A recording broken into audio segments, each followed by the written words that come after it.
баягы сабагың анан кыла бересиң, азыр буну кылып кой. Жана маймылдарды эксперимент кылып көрүшөт экен да.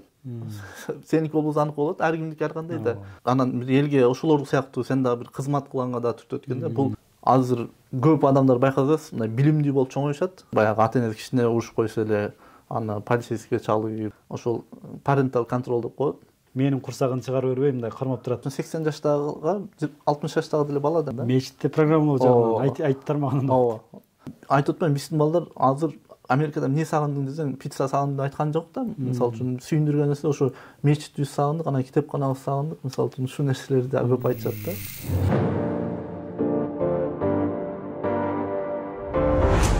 Ассаламу алейкум туугандар. Бүгүн буюрса өзгөчө бир чыгарылыш болот. Америка жөнүндө сүйлөшөбүз. Американын жашоосу, Америкада америкалыктар балдарын кантип тарбиялайт? Ушул темада сүйлөшөбүз. Анткени бизде бүгүн конокто Бектен Ажы мырза агайыбыз. Америкада 15 жылга жакын жашап, балдары ошол жактан төрөлүп, балдарын мектепке окутуп ал жактан, өзү IT тармагында бир канча жыл Apple компаниясында, Gap деген компанияда иштеп келген агайдан бүгүн интервью алабыз. Кош келипсиз агай. Рахмат. Агай, алгачкы эле суроо ушул өзүңүздү мындай кененирээк тааныштыра кетсеңиз, кайсыл жердин кумдусуңуз, жашыңыз канчада, өзүңүз боюнча кененирээк айтып берсеңиз. Ассаламу алейкум. Мен өзүм Жалал Абад областынын Аксы районунун Кызыл Туу айылында туулгам. Жашым азыр быйыл 35-ке чыгам, буюрса иншалла. Анан ал жакта ошол орто мектепте окуп бүтүп эле, анан кийин шаарга келип, ал жакта университетке окуп, кийин Америкага кеткенбиз. Бул жакта ошондо Бишкекте университетти бүтүргөнсүз, Мен 2-курста кетип, андан кийин бизде университетте онлайн бөлүм бар эле. Ошол онлайн менен да 2 жыл окуп, ошол Америкада жашап жүрүп, ошол жакта бүткөм да. Негизи ошол Америка кыялы кайсыл жактан пайда болгон сизде, мындай жаштыгыңыздан эле кыялдангансызбы? Ал мезгилде Америкага кеткендер негизи аз болгон да, туура. Ооба. Бул өзү менин жаштыгыман кичинекеймен бар болчу да. Кинолорду көрүп, тигиндей көрүп, баягы мен көбүнчө окуу жагына мындай кызыккандыктан кинодогу баягы университетте, ал жакта университетте жашоолорду көрүп, анан жанагынтип эшиктин алдындагы мисалы газондорду тамак жеп, анан окуп чуркап, мындай бир кызыктуу көрүнгөн да. Анан кийин да изилдеп көргөндө мындай ал жакта окуу деңгээли чоң, анан мындай методдору дагы башкалар мындай өзгөчө болгондуктан бир ушул Америкага барып окусам деген кыял пайда болгон ошондочу. Анан бул нерсени баягы үй бүлөмдө дагы колдоо жакшы болчу негенечи. Атам ошол чет жакка барып окуп, бир жакшы нерселерди билим алып келсең деген нерседен айтып турчу да жашман. Ошого англис тилине башынан эле көңүл бургам. Башынан эле ошол жака басым жасап, бизде ал убакта, кээ бир убакта баягы мектептерде, китептерде жетишсиз болуп калчу да. Ошол убакта атам шаардан ушу бизге тиешелүү китептерди, ушу англис тилине китептер сатып келип берип, ушундай аракеттер болчу башынан эле. Жанагы биздики каналыбыз эми бала тарбиясы боюнча да. Ошондуктан келгендерге ошол биринчи эле ошол суроо беребиз. Сизди ата-энеңиз кантип тарбиялады эле? Ошол сизге берген тарбиясынан кандай бир өзгөчөлүктөрдү айтып кете аласыз? Негизинен өзү бул тарбия ошол үй бүлөдө аурадан болот экен да. Ошол ата-энең сага айткандан дагы айтпаган нерседен көп нерсе мындай сага сиңет экен да. Ошол үйдө мисалы үчүн алар кандай башкалар менен кандай мамиледе, мисалы үчүн кээ бир нерселер кандай мамиле кылат, ошол мисалы үчүн уурлук кылбоо, бирөө бир нерседен алып калбоо, же акызына кирбөө, эмгекчил болуу, мисалы үчүн ошол нерселерди айтып же өзү кылып, ошо менен көрсөтүп, мындай өзүң эмгекчил мындай ырыскың тапканга, мисалы үчүн ушундай нерселер. Анан мен мисалы үчүн атам бир немеси аябай сиңген да. Мисалы үчүн ал айтчу, бир нерсе алганда сен аны мындай ушу качествосуна карап ал, мындай кымбат болсо дагы ошонун бир качествосуна карап ошого жараша мындай алсаң жакшы деп мындай өзү да ошого алганга аракет кылчу да. Мен да ошол нерсесин мен дагы мындай жалаң сапаттуу нерсе алганга аракет кылып неме кылам да, жакшы. Мындайча айтканда, сапатына карап алсаң, кымбат болсо деле көпкө чейин колдоносуң дегендей маани да. Арзанына кызыгып, мындай начар нерсе алып алгандан көрө андан көрө бир аз чыдап болсо дагы сапаттуу нерсе алсаң жакшы дегендей. Айтайын дегениңиз, мына айтып, ата-энелер айтып тарбиялагандан көрө, ошону көрсөтүп берип тарбиялаган сиңимдүүрөөк болот деп айтып жатасыз ошондо. Албетте, ал анткени ал мисалы үчүн сен канчалык айтсаң деле бул кылганың башка болсо баары бир боло берет экен деген аларда деле ой келип туруп анан башка нерсе кыла берет да мисалы үчүн. Эми бир аз деталдуураак кирсек, ошол атаңыз менен апаңыз сизге эмнелерди көрсөтүп берет эле? Негизи алар кандай адамдар? Кесиптери кандай? Эмне иш кылышкан дегендей. Атам өзү негизи баягы Союз убагында ошол колхоздун директору, совхоздун директору, ошонун айдоочусу болуп ошонун жанында жүргөн адам. Кийин дагы ал Союз тарап кеткенден кийин дагы ушул айдоочулук жак менен ушул машинабыз бар эле, ошол менен баягы элдердин жумушун бүтүрүп берип ушундай иштерди кылчу. Апам болсо математика мугалими болгон мектепте. Кийинчерээк уйго кез болуп ушундай мындай орточо үй бүлөдө жашап чоңойгонбуз. Анан мындай көбүнчө бизде дагы бир нерсе ушул билимге көп басым жасайт элек да. Ошо сөз сен окуйсуң, ошого баягы аракет кыл деп ошондой неме болчу. Мага мисалы үчүн мектептен келгенден кийин мындай башка жумуштардан кээде бошотчу да, ошо сен тапшырмаңды аткарып, ошо окууга көңүл бур депчи. Ал өздөрү ошол башка иштерди кылып, мага мындай эгер менде бир тапшырма аткарыш керек болсо, ошого сөзсүз мындай убакыт бөлүп берет эле да. Анан мен алаксыбайт эле, өздөрү кылат эле. Бул деген ушул баягы сен баала ушул немеңи билимге аракет кыл деген ишарат да. Биз айтканда жанагы окуп эмне медалист болот белең, булар жанагы ишти кылып дебей, мындай окууга көбүрөөк басым жасап, өздөрү жумушту кылат эле да, мындай айтканда. Айылда мисалы үчүн көбүнчө байкасак, мындай ошо баягы сабагың анан кыла бересиң, азыр буну кылып кой деп, мисалы малай деп кел деп, тигиндечи бизде тескеде болчу да, сен сабагың аткандан тигине кийин кыла бересиң деген неме бар болчу. Аны биз деле кылып кое беребиз, сен ушул жака аракет кыл депчи.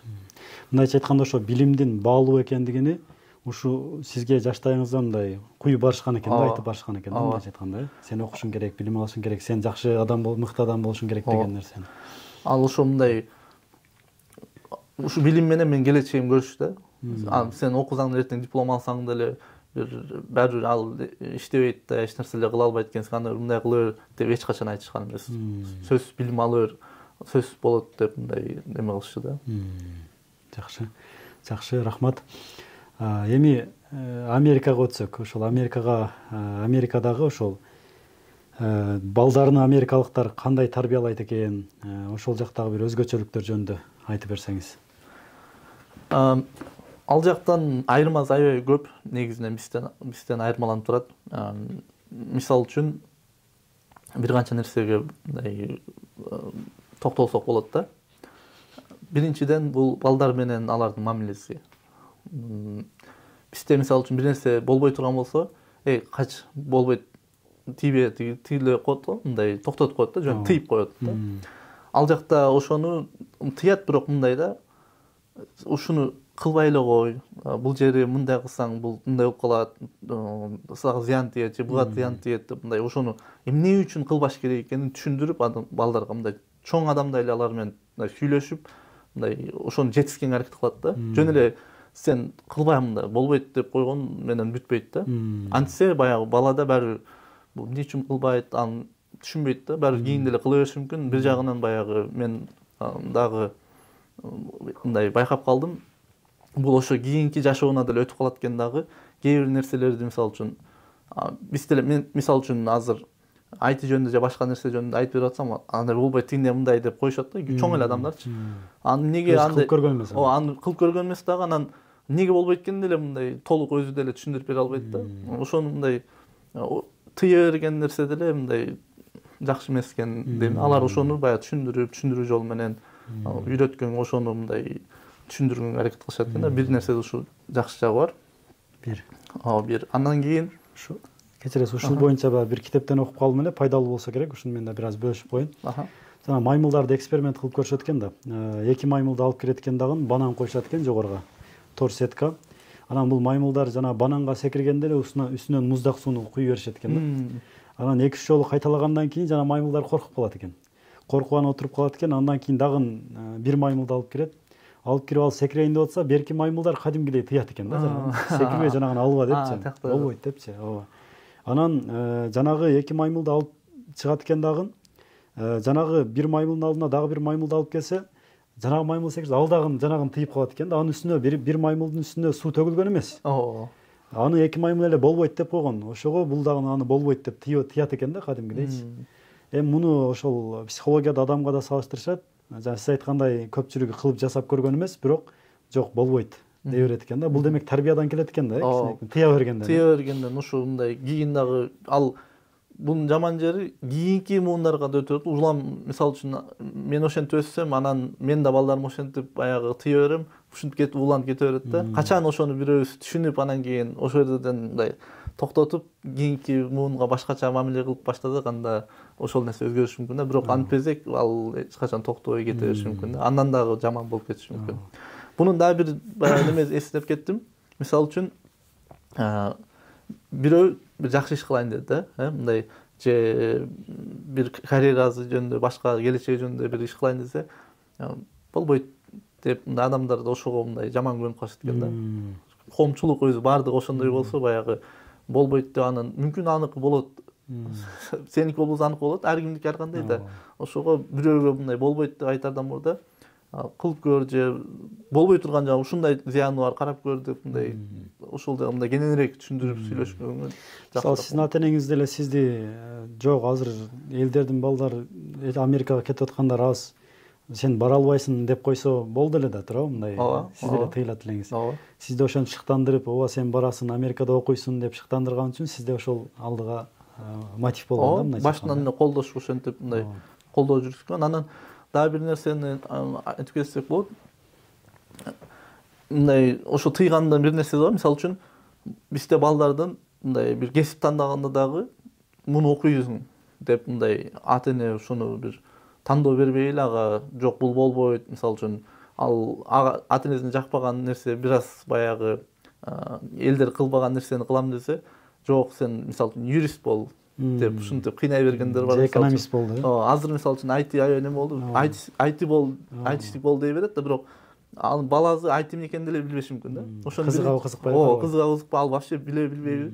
Биринчи мындай ушуну IT эмне болот деп карап көр деп мындай неме жок да. Ошондо бар депчи. Биздин мен сүйүнткөн нерсе үйдө ошондой нерсе болгон эмес да. Мен кайсы жака барсам деле мындай сиздин тандооңузду сыйлашкан ата-энеңиз. Рахмат. Чектөө боюнча эме кылып калдык. Чектөөдө бирок биздеги кыргыздар чектөө деле жакшы, бирок чеги менен болуш керек экен да, мындайча айтканда. Ооба, чектей турган нерселер бар. Бирок кайсы чектөө болбосун, ошону эмне үчүн чектөө экенин түшүндүргөн, акылмандуулугун түшүндүрүп, ошону түшүндүрүп бериш маанилүү болот да. Албетте ал жакта деле чектөөлөр бар, бирок ошону баягы методикасы да, мындай туура жолу баягы түшүндүрүп бергенде. Туура жол менен чектөө мындайча айтканда. Жакшы.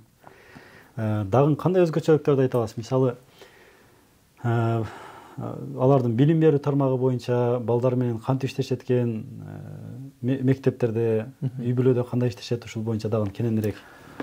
Андан кийинкиси азыр бизде интернет, гаджет, девайстар келип, мындай ушул бир ору болоду. Бизде мындай азыркы адамдар баласы баягы эми бешиктен бели чыга электе эле кичине ыйлаз эле баягы телефон кармата калып же бир мультфильм коюп бере калып, мындай кутулуу, мындай оңой кутулуу жолун анда эле анан өзү баягы башка иш кылса деле мейли, бирок карасаң ушак айтып аткан болушу мүмкүн же WhatsApp'тан бирөө менен сүйлөшүп аткан болушу, ушундай нерседе. Өзү деле телефон чукулуп атат. Ооба.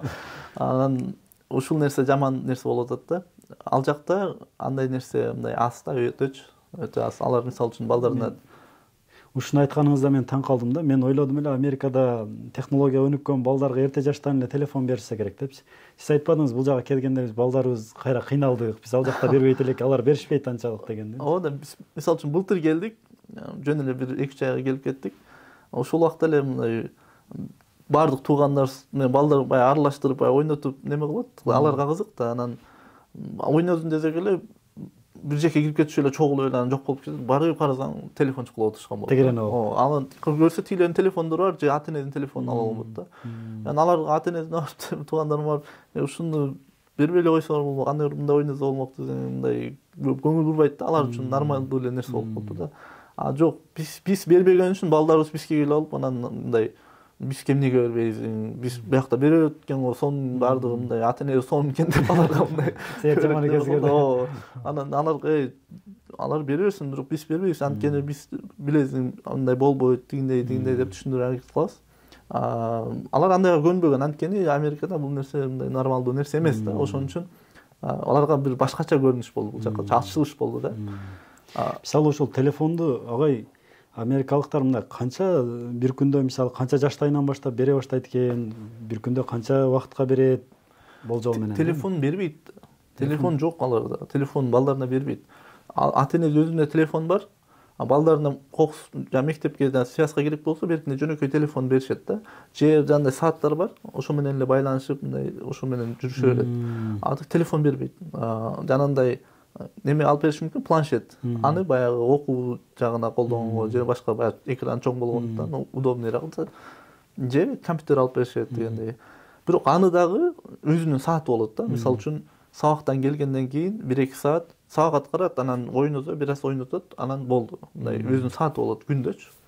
Мындай жөн эле карматып коюш менен мындай нерсе жок. Ар нерсе өзүнүн мындай правиласы менен да. Ушуга таң калдым. Туугандар, америкалыктар өздөрү телефонду беришпейт экен да. Мен жакында окуп калдым, ошо Илон Маск, Билл Гейтс, Стив Джобс, булар ошол технологиянын чыгарган, бул мындайча айтканда аталары да. Ошолор деле өздөрүнүн балдарына телефон карматышпайт экен, чектөө менен иштетишет экен да, мындайча айтканда. Биз кыргыздар жанагы өтүп кетипиз алардан дагы. Бизде жана мен айтып калам, Америкага караганда Кыргызстанда демократия көбүрөөк депчи. Америкадан Кыргызстанда демократия көп. Анткени биякта андан каалаганың сүйлөй, каалаганын кыласың. Аяктага караганда кичине мындай мыйзамдар бар, тыюулар бар да, мындай болбойт. Бизде андан да ашып кеткен да, мындай демократия күчтүүрөөк. Анан ошол баягы мисалы үчүн алар компьютер колдонткондо деле балдарына ошол бир максатта ошол аякта баягы көп нерсе санаа ариптештерген болгондуктан баягы тапшырмаларын онлайн аткара алат, жана башкаларды ошо онлайн кылгандыктан көп ошол жактан колдонушат да. Атак жөн эле отуруп көп колдоно бербейт анда. Эми бар андайлар, бизге окшогондор бар, бирок алар мындай көбүнчө байкасак мындай начарыраак райондордо негизи ушундай көп да. Анан мындай келечекке аракет кылгандар көбүндө мындай балдарын көбүнчө башка нерсе менен алектентет да. Мисалы үчүн спортко алып барат, тынбай башка кружоктор, математика, кошумча математика алып бараткан, жана башка алып бараткан. Балдары каяктан жетишпей атса, ошол нерсени баягы өнүктүрүүгө аракет кылып, ошол курстарга жазып алып барышат. Ал бизге караганда өтө кымбат ал жакта. Ошого карабай алып барышат да. Саатына мисалы үчүн $70, $100, $200 төлөп мисалы үчүн алып барышат да. Саатына.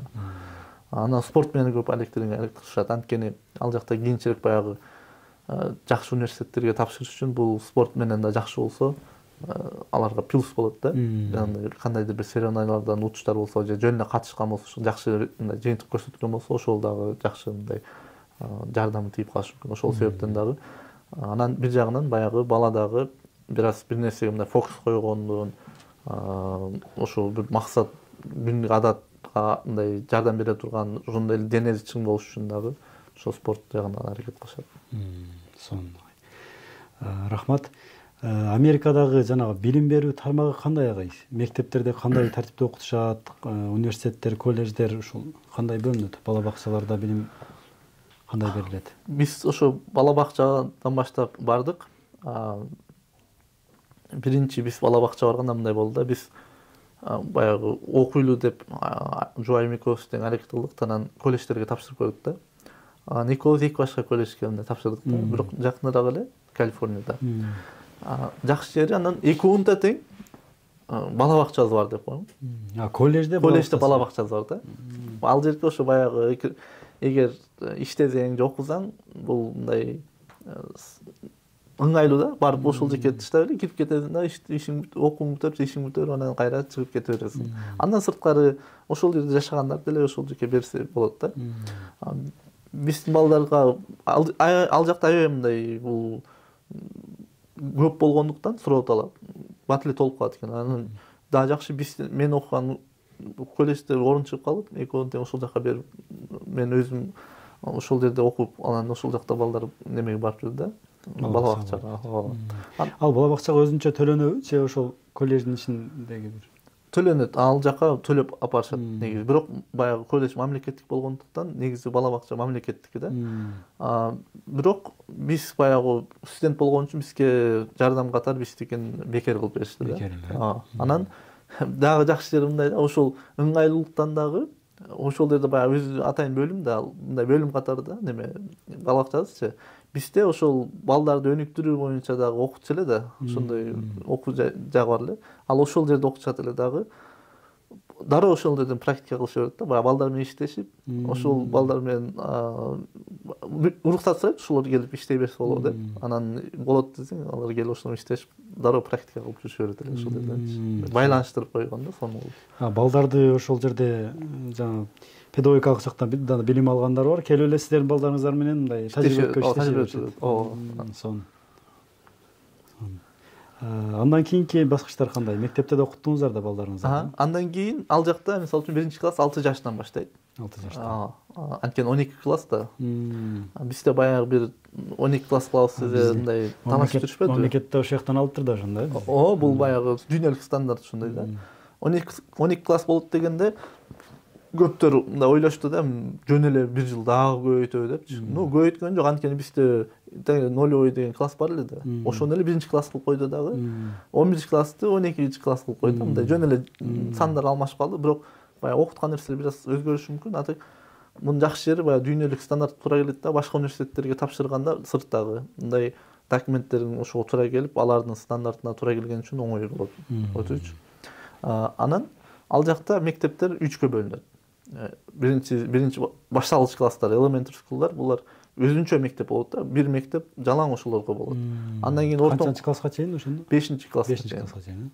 Андан кийин 6-класстан баштап 8-класска чейин middle school деп коет, алар ортомчулар, ал дагы өзүнчө мектеп болот. Анан high school эң акыркысы, булар өзүнчө мектеп болот да. То есть айтайын дегеним, ар бир баягы баскычты бүткөндөн кийин башка мектептерге барып окуш керек болот. Эгер бир жерде жашасаңыз, ошол жерде жашаган мектептерге эле бара аласыз да. Эгер ал мындай частный эле мектеп болбосо, жеке мектеп болсо анда бара бересиң. Мамлекеттик болсо ошол кайсы жерге катталсаң ошого жараша барасың да. Ошон үчүн эгер сенин жашаган жериңдеги мисалы үчүн башталгыч класс мектеп жакшы болсо, бирок ортоңкусу начар болуп калышы мүмкүн да. Ошондо көчкөнгө туура келип калат. Балдар үчүн көчкөнгө туура келип калат. Андай көп эле мындай катталат да. Ошентип көп көчүшөт. Андан кийинки ошол негизи мектептин өзүндө баягы ичиндеги процесс кандай болот агай? Мында ушунда кызыгып көрдүңүзбү мындай? Биздикинен кандай айырмаланат билим берүү процесси? Биздики баягы башталгыч класска эле барып калды, ошол жагын мындай айта алам. Ал жакта баягы эң бияка келип дагы баягы киргенден бир нерсе байкадык. Бизде өтө эле мындай орой болот экенбиз бизче. Балдар дагы мындай урушчак, анан бир конфликттүү болушат экен. Биздин балдар таң калышып бир аз шок болушту ошол нерсегечи. Мындай урушуп кетип эле, мушташып кетип эле. Ал жакта андай жок да. Ал жакта мындай андайга үйрөтпөйт.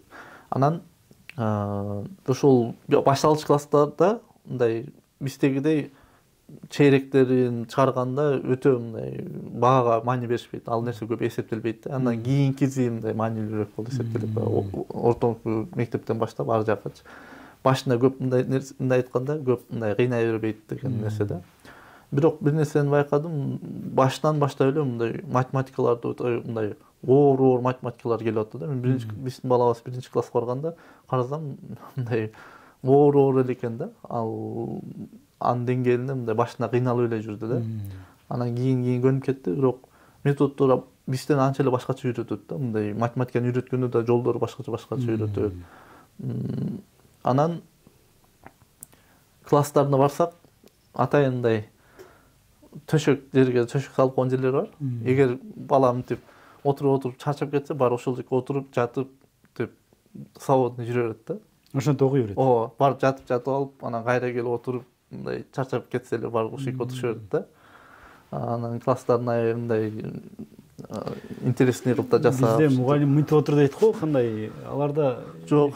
Мындай аларда мындай эркиндик да. Эркиндик отурушат, балдарды мындай кыйнап антип тажатып үйгенден качышат да, балдар тажап кетпесин да аягындачы. Кызыктырат.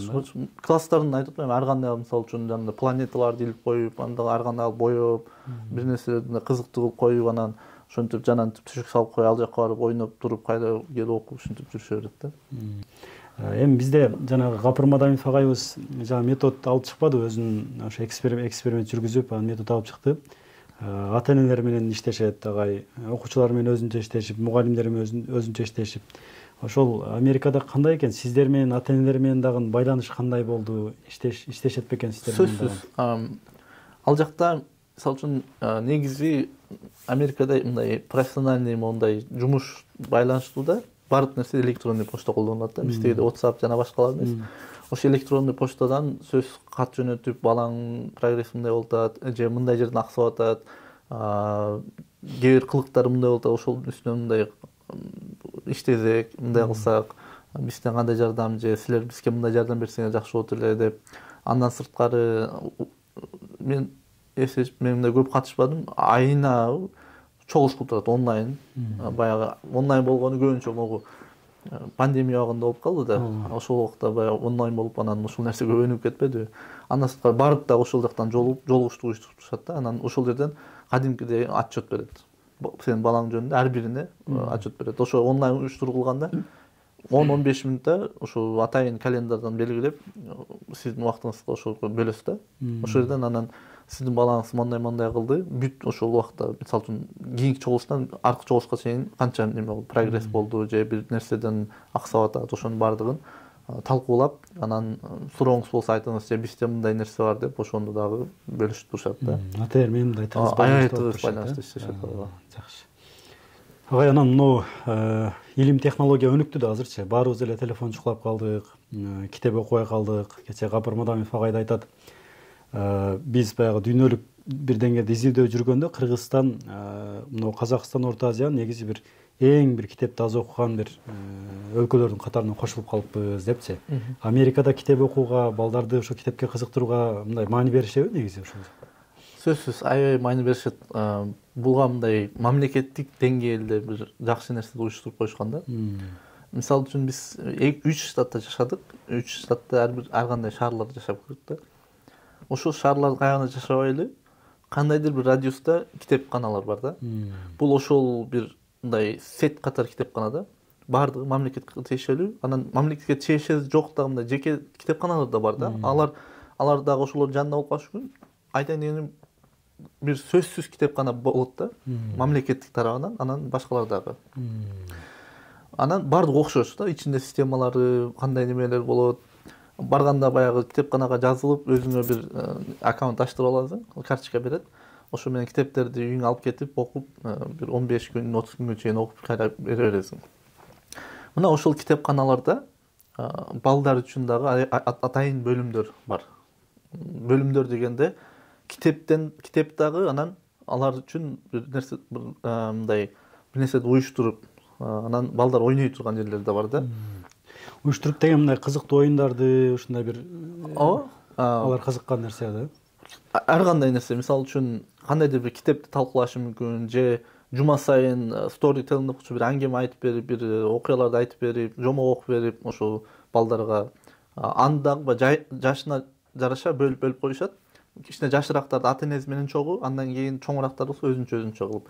Андан сырткары да мисалы үчүн биздин акыркы барып жүргөн китепканабызда шахмат бар болчу. Шахмат боюнча ойнотуп келгендер атайын столдор коюп койгон, келип эле ошо башка балдар менен алмашып балдарды ойноп ушундай боло берчү да. Андан сырткары дагы мисалы үчүн кино көрсөтчү, баягы көргөн кино болсо деле ал жакта балдар менен көрүп, бир башка талкуулап, анан ушунун баардыгы мындай, мисалы үчүн азыр айтыш мүмкүн да, көрөчү кинонун эмне аякта кандай тиешеси бар депчи. Бул китепканага байлоо да. Мисалы үчүн ошол жерге 1,5 саат кино көрөт, бирок дагы 1 саат китепкананын ичинде жүрүш мүмкүн да. Көрсөң мындай ар жактама иштешкен да. Баягы балдарды кантип бул жака алып келиш керек. Ошо китепканага кантип алып келиш керек буларды. Андан сырткары ошо мисалы үчүн атайын бөбөктөрдөн баштап бир 2-3 жашка чейинки мындай балдарга бир бөлмө болуп койгон, ал жерге ошолорго тиешелүү жандай коопсуздук жагынан да каралган оюнчуктар. Атайын ушулар үчүн оюнчуктарды жана башкаларды уюштуруп койгон.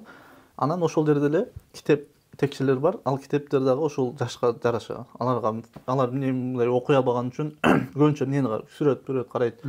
Ошого окшогон мындай сүрөттүү китептер. Бул дагы айтышым келет, китеп деген окууго, жазуу, аны окуш керек депчи. Бул сүрөттү көргөндө эмне депчи. Бирок маселе мындай болуп атпайбы? Ошол китеп кармап ошол мындай ага баягы кичинекейинен сиңип атат да. Китепке дүйнөсүнө кирип атат алчы. Ал ошону кызыктырып, кинодон баштап ошол китепти карматып баягы акырын ошол подсознание мындай акыл эске сиңип кетип атат да. Менин оюмча булардын баягы стратегиясы ушул жак менен кетип атат да. Анан кийин баягы ар бир бөлүмүн карасак, жашына жараша улам текст кошулуп анан көбөйүп анан акырында баягы жалаң текстүү китеп болуп калат да. Көрсөңүз аябай мындай катуу иштейт. Демек, баягы бизде маселе бар да, мисалы китепканалар бар, бирок китепканаларга эч ким барбайт, азыр жаштар кызыкпай койду, балдар барбайт деген нерсе бар.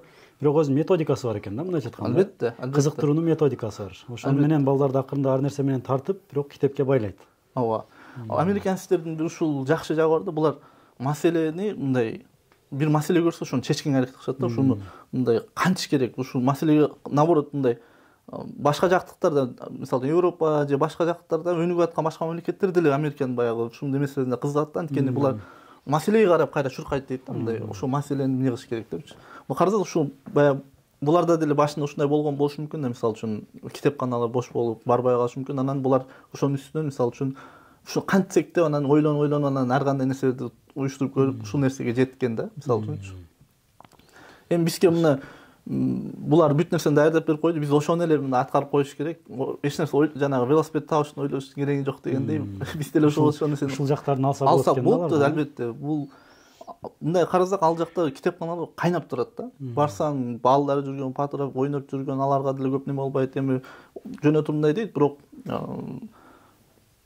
карасаң эми жашоо да. Эл ошончо барып, ошончо кызыгып баар аракет кылса, демек эл бул жакта экен деп балдарда деле кызыгуу болот да. Албетте, биздин балдар бул жака келип сагынган нерсеси китепкана болду да. Мисалы үчүн китепкананын мечит, мисалы китепкана бар, ошо ар кандай достор жолуктурат эле, же постоянно барган достор бар эле да. Барып ошол жактан жолугуп, баягы мектептен кийин кайсы бир күндөр ошо шахматтан же башка нерседен сүйлөшүп алып, ошол жана кино, мындай кино болот экен деп киного барышып, андан кийин ойношуп, дагы компьютерлерди коюп койгон да. Балдар барып бир оюндарды ойношот. Ал оюндар мындай керектүү оюндар бар, мисалы үчүн. Карасаңыз мындай балдар ушу компьютерге деле барат дагы, бирок үйүнө сөзсүз бир-эки китеп көтөрүп кетет да. Ошол дике оюнду барып туруп, андан кийин китеп көтөрүп кетет. Ушу эптеп булардын иши балдарды китепканага байлаш керек да, баягы кызыктырыш керек. Ушинтип отуруп кызыгыш. Биздин чоң балабыз аябай мындай китепке неме да, мындай кызыгып көп окуйт аябайчы. Менден да көп окуп койду окшойт. Кичинекей бир аз жалкоорок, бирок ал жанагындай сүрөтү бар китептерге жана башкаларга кызыгат, бирок окуса окуп атат элечи. Бирок китеп окуй бергенде деле жөн эле окута бербей, кийинчерээк биз башка метод койдук. Мисалы үчүн мен айттым да бир жолу, эми китеп окуйдуңар, анан окуп, ошол окуп бүткөн жериңерге чейинки эң маанилүү ал жакта эмнени айтыптыр, ошону мага жазып тизмелеп келесиңер депчи. Ошондо булар көбүрөөк көңүл буруп, мындай тапканга, маңызын тапканга аракет кылышат экен да. Азыр атам сурайт, атам айтып берем деген нерсе болот да. Анан барып ошол өзүнө да сиңип, анан баягы китепти жөн эле окуй бербей, ошол жактан мындай ал жерде эмнени айткысы келген, кандай өзүдө эң негизги нерсе эмне, ошого да көңүл буруп башташат экен да. Абай, сиздер өзүңүздөр мына азыр мисалы технология өнүгүп жатат, мисалы ChatGPT чыгып жасалма интеллект чыгып жатат, интернет чыгып жатат, Google'дан сурасаң бардык эле маалыматтар бар. Эми ушул мезгилде китеп окуу чындыгында эле маанилүүбү? Мисалы сиз өзүңүз канчалык деңгээлде китеп окуйсуз? Үй бүлөдө ошо балдарыңыздарга, үй бүлөдө кандай иштейсиздер, ошо балдарга кандай методдор менен тарбия бергенге аракет кыласыздар? Китеп азыр ооба чындап эле бардык нерсе интернетте бар, бардык нерсе даяр мындай неме да, бирок китеп баары бир башка нерсе да. Китеп баары бир башка нерсеге тарбиялайт. Мисалы үчүн мени баягы Facebook'та же башка жакта мындай жазганда жакшы жазасың деп калышат да. Анткени мен китеп көп окучумун негизи. Кичинекейимде аябай көп окуп, чоң китептерди окучумун да. Мен ойлойм ушул нерсе мындай адамга баары бир мындай түп тамыр неме фундамент берип, мындай сенин сөз байлыгың өскөнгө, ой жүгүртүүң башка жолуңга дагы таасир берет экен да. Ошол убакта мисалы үчүн мен Манасты көп окугам. Бүт варианттарын ошол убакта баягы бар варианттарын окуп чыккам да. Семете, Сейтек, эпостун баарын окуп чыккам. Кийин Каныбек деген китепти окугам. Ушул нерселер мындай мамлекетке, өзүңүн өлкөңө мындай бир патриот болгонго, анан бир элге ошолор сыяктуу сен дагы бир кызмат кылганга да түртөт экен да. Бул көрдүңүзбү, көп тараптуу адамга мындай бир пайдасы бар да. Китеп сөзсүз окуш керек. Бирок азыр эми китеп дагы көп. Аябайчы. Ар нерсени жазышып атат. Тигини бул китепти дагы мындай тандап окуганда азыр мындай уже ошондо баш керек. Анткени китеп жазгычы эле көбөйүп кетти. Кээ бир китептер мындай андан көрө окубай койгондо эле жакшы да. Ошол себептен ага көңүл бурган маанилүү. Рахмат агай. Анан мен да ошого бир нерсени кошумчалай кетейин. Азыр негизи эле бир ийгиликтин психологдор мындай издеп чыгышыптыр. 80% бул адам менен болгон мамиледе экен да. Сиз адамга кандай мамиле кыласыз, адамдар менен мындай кошулуп иштеше аласызбы командада, ушул нерселер бул ийгиликти жашоодо бир кесип болобу эмнеде болсо бир ийгиликке жеткендин 80%-ын ушул нерселер түзөт экен. Демек бизди китеп бир жагы ошол мамилеге да үйрөтөт да, мындайча айтканда. Албетте. Өзүбүздүн оюбузду айтып бергенге, түшүнгөнгө. Албетте, баягы жана да айтып кеттим, ошо баягы биз да тыя бергенде дагы ошол нерсени дагы мындай адам өзү ой жүгүртүү башкача болсо, мындай кененирээк ойлонсо, ошону баягы бир нерсени түшүндүрүп бергенге дагы неме керек да, мындай сөз байлык керек, аны ошол жолдорун тапканга аракет кылыш керек. Ушул нерселерге чейин таасир берет да, албетте. Рахмат агай. Анан өзүңүздөр үй бүлөдө негизи балдар менен кантип иштешесиздер, эмнелерге маани бересиздер, өзүңүздөрдүн кандай принциптериңиздер бар бала тарбиялоодо? Анан өзүңүздүн негизи эле канча балаңыз бар азыр? Бизде азыр 3 балабыз бар, 2 уул, 1 кызыбыз бар. Чоңу 12-ге чыгып атат. Өмүрлүү ыймандуу болсун. Амин, айтканыңыз келсин. Бизде балдарга биз көбүнчө баягы дин жака мындай тарбия бергенге аракет кылабыз. Анткени азыр баягы азгырык көп, тигил бул көп, анан коомдон дагы мындай мурдага караганда бир жалгызданып өзүнчө болгон бир заман болуп калды азырчы. Интернет, анан кийин шаар, мисалы үчүн ар ким өзүнүн квартирасына кирип эле, анан же өзүнүн коробкага кирип алат да. Мисалы үчүн биз айылда башкача чоңойгонбуз да. Ал жакта коом бар эле да. Бизди мындай сыртка кое берсе деле коом тарбиялап коет да, мындай өзү тарбияланып кете берет да. Элди көрүп эле. Азыр андай жок да, азыр элди көрүп, элди деле көрбөйсүң азырчы, мындай караганда. Башка жака тарбиялап калыш мүмкүн, ар кандай нерсе тарбияланып калыш мүмкүн да. Элди азыр телефондон көрүп калдык да. Анткени айылда биз бая билебиз да, коом кандай экенин билебиз, ким кандай экенин билебиз, ошого жараша. Азыр эми интернет кирсең сен ар кандай адамдарды көрүп калыш мүмкүн, алар кандай экенин билбейсиң, ар кандай контенттер чыгып кетет дегендей. Ошого баягы Америкада жүргөндө дагы биз мечиттин жанында жашачубуз. Атайын баягы ошого аракет кылганбыз да, жанында жашаганга. Анткени ал мечиттер жакшы жери мындай балдар үчүн да көп нерселерди уюштуруп, анан бир ошо ыйман жактан жакшы болуп чоңойсо деп мындай аракет кылчубуз да. Анткени бир нерсе да бар да, азыр көп адамдар байкасаңыз, мындай билимдүү болуп чоңоюшат. Азыр көп адамдар байкасаңыз, мындай билимдүү болуп чоңоюшат. Кайкы болот же башка бир ал акылдуу ууру болуп кетиши мүмкүн. Мисалы үчүн акылсыз ууруга караганда акылдуу ууру мындай опаснойраак да, коркунучтуураак. Анткени ал миллиондорду уурдап койсо, тиги бир тоок деле уурдашы мүмкүн, мисалы үчүн. Ошол себептен кулк мүнөзүндө маселе бар. Албетте. Ошол жака мындай көңүл бура турган, негизи эле өзү башынан эле ошол жака көңүл бурулган негизи. Бирок азыркы убакта дагы ошол нерсеге көбүрөөк иштеш керек болот. Анткени башка билимди мындай кийинчерээк деле алып алат экен да. Бирок могу тарбия, кулк мүнөз, ушул ыйман жагынан кичинекейинен жакшылап бербесең, кийинчерээк колдон кетиши оңой эле болуп калат. Туура айтасыз. Пайгамбар саллаллаху алейхи вассалам айткан го, мисалы адам намаз менен, ибадат менен ошол жете албаган даражасына жакшы кулк мүнөз менен жетет депчи. Анан ата эненин дагы балага берген эң бир чоң бир тарбиясы, мындай белеги, бул жакшы бир кулк мүнөз, жакшы бир тарбия деп айткан да. Эми мындай деталдуураак кирсек, балдарды негизи телефон мисалы канча саат бересиздер? Мисалы үчүн чогуу чай ичесиздерби? Жомок окуп бересиздерби? Мисалы кандай методдорду колдоносуздар? Жеңем көбүрөөк иштешеби же сизби дегендейчи. Жумуш менен үй бүлөнү кантип айкалыштырасыздар? Albatta жеңиңиз көбүрөөк кийлишет, анткени мен сыртта көбүрөөк болом, ал жак бер жакта болом, анан ал көбүрөөк иштешет да. Бирок кээде мен өзүм да иштешкене туура келет, анткени айрыкча могу эркек балдар менен иштебесе алар апасын уже укпай турганда немеге жетип калды, уже чоң болушупчу. Анан атанын бере турган өзүнүн да тарбиялары бар, мисалы мен бир айтсам угат да, апасы аны 100 жолу айтышы мүмкүн, бирок баягы күндүк баягы чогуу жүрө берген көбү.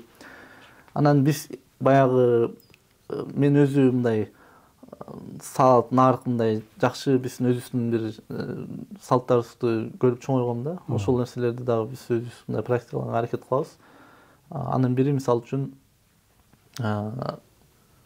дасторконго отурганда биринчи баштоо балдарчы. Ата-эне же ким улуу болсо ошого күтүп туруп ошо баштап, анан ошондон кийин анан баштаганга ошону улууга урмат деген нерсе. Ошону сиңдирүүгө аракет кылабыз да, ошону айтып токтоп тур азыр деп. Бир жеке барганда көбүнчө үйдөн ошондой кылышат, алар көнүп калышкан, бирок бир жеке барганда баягы ал жак башкачараак сезилип, кээде баштай тигинден боло берет да. Анан ал жактан кое тур деп ушундай айтып турабыз. Анан булар баягы Америкада чоңойгондо дагы баары бир ал жактын дагы кээ бир нерселери сиңген да, мындай көбүрөөк мындай бизге окшоп көп тартынбай, мисалы үчүн андай нерсе жок да, булар көп нерсени нормалдуу эле мындай алып кете бериши мүмкүн мындайчы. Америкада баягы аяктында кемчиликтери бар да, мисалы үчүн балдарга өтө эле көп мындай эркиндик берилет да. Ошол нерселер бар. Анан алар кичинекейден эле укугу тигил бул деп алардын укугу. Эми алардын укугун албетте сакташ керек, бирок башынан алар укугун талашканга мындай үйрөткөн өтө эле жакшы эмес деп билем. Анткени баягы ата-эне кичине урушуп койсо эле аны полицейскийге чалып, ушундай проблемалар болуп жүргөн убактар болот да. Анан кийинкин ошо китеп боюнча көбүрөөк баягы иштегенге аракет кылабыз. Китепти көп сатып алабыз. Эми бул жактан китеп көбүрөөк сатып алганга туура келет экен, анткени Америкада ошо жана айттым го, китепканаларда алардан алып келип окуп кайра апарып бересиң да. Китеп көп сатып алганга деле андай муктаждык жок, анткени көп нерсени таба аласың тияктанчы. Сатып алган китептерибиз болду. Баягы бул жака келип атканда биздин бир маселебиз ошо китеп болду. Баягы китепте оорго көп китептерибиз калып кетти негизиненчи. Бул жактан көтөрүп барганбыз көп китеп, ал жактан алганбыз, ошолорду ал жака калтырып келгенге туура. Негизи болжолдуу үй бүлөлүк эмеңиздер канча эле, болжолдуу канча китепиңиздер бар эле негизи? Өтө деле көп эмес, бирок анткени жана айткандай тегил жактан колдонуп жүргөндөн көп албадык, бирок бир 100гө жетпеген негизи китебибиз бар болуш керек. Анан баягыдай келип атып атайын дагы башка көп балдар үчүн китептер сатып алдык. Анткени баягы кайра барбаганга баягы бир аз алып кол депчи. Кичинекей кызыбыз чоңоюп, ага атайын баягы кичинекей эркектер үчүн, анан кээ бир китептерди мындай максатта да алдык. Бул жака келип ошондой түрдөгү китептерди кыргыз тилинде чыгарсак деп мындай ошого дагы алып келдик. Ошол китептерди кыргызча чыгарсак. Анткени мен ойлойм ушу американецтердин системасында эле ушу китепканага мындай байлаганга аракет кылыш керек да балдардычы. Андан сырткары китептен айтып атканда жанагындай электрондук китеп да чыккан негизичи. Жалаң китеп да, ал мындай көзгө да зыяны жок. Анан окуган адамдай жагымдуу да. Бирок ал жака электрондук көптөгөн китептерди жүктөп алып, жакшы жери бир эле кичинекей аппаратты көтөрөсүң. Бирок ичинде миңдеген китептер болушу мүмкүн, ал окуй бересиң. Ушул нерсе дагы аябай жакшы нерсе. Жакшы. Рахмат агай. Могу эме боюнча азыркы учурда эң мындай ата-энелерди ойлондурган нерсе, балдарыбыз телефонго кирип кетти. Булардын ошол медиа коопсуздугу деп коебузбу? Ошолордун ошол ар кандай контенттерди көрүп, азыр глобалдаштыруу доор жүрүп атпайбы? Бүтүн дүйнөдө эмне жакшы нерселерди да көрөт, ошол убакта вирустар да бар да, мындай жаман түшүнүктөр. Ошолордон балдарды кандай сакташ керек, ошого бир кандайдыр бир технологиялар, техникалык жактан бир чектөөлөрдү койсо болобу программалар менен? Анан сиздер негизи ошол тараптан кантип иштешесиздер? Биз мисалы үчүн Америкада көп убактарга чейин телевизор жок да жашап жүрдүк, мисалы үчүнчү. Телевизор жок. Анткени бул мындай кереги деле жок болду, антип мындай көрбөйбүз деле. Балдарга да кийин баягы кичинекей экрандан көрбөсүн деп телевизор алып анча-мынча нерселерди көрсөтүп жүрдүк да, ошого алып койдук. Бирок ал өзүнүн сааты бар да. Мисалы үчүн бир күндө максимум 2 саатка чейин көрүшү да. Бул 1 саат, бир ошо кино же мультфильм бүткөнгө чейин. Анан айтчубуз ушундай өзүбүз бошобой калсак аз көрө берели дейт. Мейли 1 сааттан кийин өчүрөсүң, аз саатынча болду, мынчадан кийин өчүрөсүң десең макул деп өчүрүшөт. Кокусу өчүрүшпөй калса анда эртесин көрбөй калат мисалы үчүн. Жазасы болот да, ошон үчүн өчүрүп неме кылышып калат. Эми кээде ашып кетет, бирок ошого мындай көп көрсөтпөгөнгө аракет кылчубуз. Америкада негизи ушул практикаланат да, көп практикаланат. Мындай өзүнүн сааты менен, күндө саат бөлүнөт болду. Анан чектөөлөр боюнча биз өз негизи колдонгон деле жокпуз, анткени биз айттым го жана телефондорду бербейбиз. Анан балдарыңызда телефону жок, Жок, ооба. Берсек деле мындай өзүбүздүн баягы көзөмөлүбүздө жакын комнатада же бирде көрүшөт. Анан көп андай нерсе киргенге мындай муктаждык болбойт да. Анан негизи жакшы нерселер бар азыр. Мисалы үчүн iPhone'до, Samsung'да, Android'де баарында ошол parental control деп коет. Ата-энелер ошо башкарыла турган атайын функциялар бар да. Ал ошо атайын өзү мындай балам бар деп кошуп коет дагы, анын ошо гаджет девайсын дагы улап туруп, ал жактан чектөөлөрдү коюп коет да. Мисалы үчүн screen time деп коет, экран убагын, мынча экран кийин өчүп калат да, ал андан көрсөтпөй калат. Ошону коюп койсо баланын телефону автоматтык түрдө өчүп калат. Ал мындай контролдоп турат да, чектөө коюп коет. Андан сырткары веб-сайттардын башка веб-сайттарга кире албай тургандай контрол коюп коет. Атайын балдар үчүн деген. Балдар үчүн, ооба. Жана туура эмес жактарга кирип кетпейт. Социалдык сеттерге же чалуулар жана башка баардык нерсеге мындай контрол кыла турган атайын телефондун өзүндө же атайын приложениялар да бар. Андайчы, ошону колдонсо, ошо менен мындай сактаса болот негизи балдарды. Анан биз негизи мындай ошону түшүндүрүүгө аракет кылчубуз, анткени дайыма эле контрол кыла албай, контрол кыла бергенде деле ал бир күнү кааласа өзү деле мындай чыгып кетиши мүмкүн да. Ошого мындай аны түбүнөн түшүндүрүүгө аракет кылсаң жакшы. Зыянын, ооба, зыянын. Мисалы үчүн ошо биз YouTube'дан бир нерсе көрөм десе, мультфильм көрөм десе деле айтчубуз. Мындай пайдасы барбы ошонун? Эмне пайдасы бар экен? Мисалы үчүн айтып берчи, эмне үйрөндүң мисалы үчүн деп.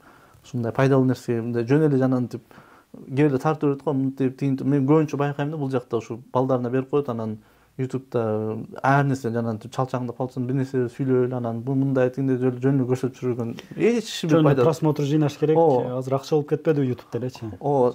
Мисалы үчүн балдар эмнени жакшы көрөт? Мындай көп светтүү нерселерди, мындай кооз көргөн нерселерди жакшы көрөт да. Анан жанагылар ушундай бир немелерде, мындай зданияларда же өздөрү кийинип алып, же ушул нерселерди көрсөтүп эле, ушу жөн эле көрсөтүп эле мындай балдар ушуну карап отуруп турган кызыктырып коет да. Мисалы үчүн жана бизде Дибиллионс деген бар. Ошо контентинде мындай эч жакшы эле нерсе көрбөйм да. Аны аябай популярдуу, просмотр көп, бирок кай пайдасы бар билбейм ошо. Балдарга пайдасы. Ооба. Ошондуктан биз аны эч көрсөтпөгөнгө аракет кылабыз. Ал жактан бир пайда алса, мындай үйрөнсө деп, ошого дагы мындай көңүл бурабыз. Мисалы чоң балабыз, мисалы үчүн жандай нерселер көп көрөт да. Дүйнөдөгү мисалы үчүн ачылыштарга тиешелүү нерселерди, мындай инженериялык же бир ушул окшогон нерселерди, ушундай нерсе билчү элең деген сыяктуу нерселерди, көп нерселерди үйрөнөт. Анан ошолордун баарын көрүп алып, анан келип алып мага суроо берип, менин кээде башым ооруп жүрөт да, мындай. Кээде мен уят кылып коюшум мүмкүн да, ушуну билбей калып жүрөт. Ошого булар менен жарышып, мындай өзүңдү өнүктүрүп турганга да мындай туура келет. Анткени сурооуна жооп бере албай калсаң, ал уже суроону башка жактан издейт дагы, ал жактан башкача мындай туура эмес багытта жооп берип койсо дагы башка балаң башка жакка кетип калышы дагы нерсеси бар да. Жакшы нерсени айттыңыз агай. Мындай биз азыр элибизде көпчүлүгүн байкап жүрөм да, туугандарыбыздан, башкадан, достордон бизде бир маселе бар. Жашыбыз ушу 25-30 деле карып калабыз да, мындайча айткандачы. 30-35 же 40ка чыкпай окубай коебуз, өзүбүздүн иштебейбиз. Анан ошо Америкада негизи кандай, канча мындай коллежде окуган, университетте окугандар, канча жаштарга чейин окугандар бар? Жакшы суроо бердиңиз да. Ушул анткени мен азыр айтени мындай көп окугула деп жүрөм да. Анан 30 жаштамын, 23 жаштамын, кечигип калбадымбы деп. Каякта кечиген, сен жашооң эми эле башталып атса, азыр как раз сенин акылың толуп мындай бир жакшы нерсе түшүнгөнгө мындай убагың болуп турат да. Анан 30 жаш деген жаш эле да негизичи. Сөзсүз биз 18 жашта окуш керек деген нерсе калыптанып калганбы, билбейм. Айтор 30 жашта бул али эрте, 30 жашта көп мындай дагы нерселерди кылсаң болот да. Башка карьераңды түп тамыры менен алмаштырып салсаң болот, мисалы үчүн. Америкада ушу IT жактан эле мисалы үчүн 20 жыл 30 жылдан бери доктор болуп жүрүп же юрист болуп жүрүп анан кийин баягы адам баары тажайт да. Анан алмаштырып көрүп ошо IT кирип кеткендер бар да, ошо мындай жагып калыпчы. Кызыктуу экен, тил бул деп туруп, ошол бир 50-60 жашта дагы үйрөнүп кирип кеткендер бар да, мисалы үчүнчү. Алар баягы өзү ошентип постоянно окуп аракет кылып жүргөндүктөн буну деле оңой мындай алып кетишет. Анткени адамда мындай баары бир түпкү билими жакшы болсо, кайсы тармак болбосун мындай алмаштырып кетиши, аяка көнүп кетиши, адаптация болуп кетиши мындай оңой да. Ошондуктан жана сиз айтып аткандай мындай бизде көбүнчө ошо 30 жашка кийин окубай коюп, карабай коюп ошол нерсе бар. Ал жакта айтып атпаймынбы, жана китепканаларга барып, окушуп, үйдөн деле окушуп, мындай курстарга жазылып алып, же фитнеске барып, кыймылдап, биз парктарга барып басып калчубуз эртең менен. Ал жакта картаңдар, жаштар бар, базып мындай тапырап жүрүшкөн болот да. Анан кечки сааттарда мисалы үчүн жана фитнес тренировка кыла турган жерлерге барсаң, батпайсың да ал жерден. Сага жана күтүп каласың немелерди, бир нерсе гантеле көтөрөм десең, кадимгидей очередь болуп калган болот да. Ошол мен да айтам да, мен ошол издеп көргөндө япондордо дагы мисалы 70-80ге чыкканда деле тил үйрөнгөндөр бар экен да, тил үйрөнүшөт экен, ар кандай тилдерди. Мисалы үчүн бир япон кыргыз тилин үйрөнүшү мүмкүн. Анан суроо беришти да, сага эмне кереги бар? Бул эми тияка кете турган болуп калсаң, сага пайдасы тийеби, тийбейби дегендейчи. Алар да күлүп жооп беришет экен да, ооба мага пайдасы тийбей калышы мүмкүн. Бирок бизде жанагы картайганда баягы чалжаңдап калыптыр деп коет го, бир оюн айта албай эле, мындай сөзүн таба албайчы. Ошол илим албай койгондон, мээни иштетпей койгондон болот экен да. А биз ошол тилди үйрөнгөн, бизди ошол нерседен сактайт. Мээни мындайча айтканда формада кармап турат. Менин курсагын чыгарып бербей мындай кармап турат дейт экен да. Ошол нерсе негизи биз дагы ошо кыргыздар колдон келишинче эми айтып атпайбызбы? Бала тарбиясы боюнча сүйлөшүп атабыз албетте, бирок балдарыбыз баягы укканын эмес, бизден көргөнүн кылат экен да көбүнчөчү. Ошого өзүбүз үлгү болуп, өзүбүз окуп, өзүбүз аракет кылсак, балдарыбыз дагы ошого жараша бизди көрүп үлгү алып өсүп өнүгүшөт экен буюрса. Бала тарбия дегенде мисалы үчүн бизде да мындай кыска түшүнүк болуп атат да, мисалы үчүн бала дегенде биз канча жашка чейин, 10 жашка чейин бала же 15 жашка чейин бала деп коюп, мисалы үчүн 80 жаштагыга 60 жаштагы деле бала да мисалы үчүн.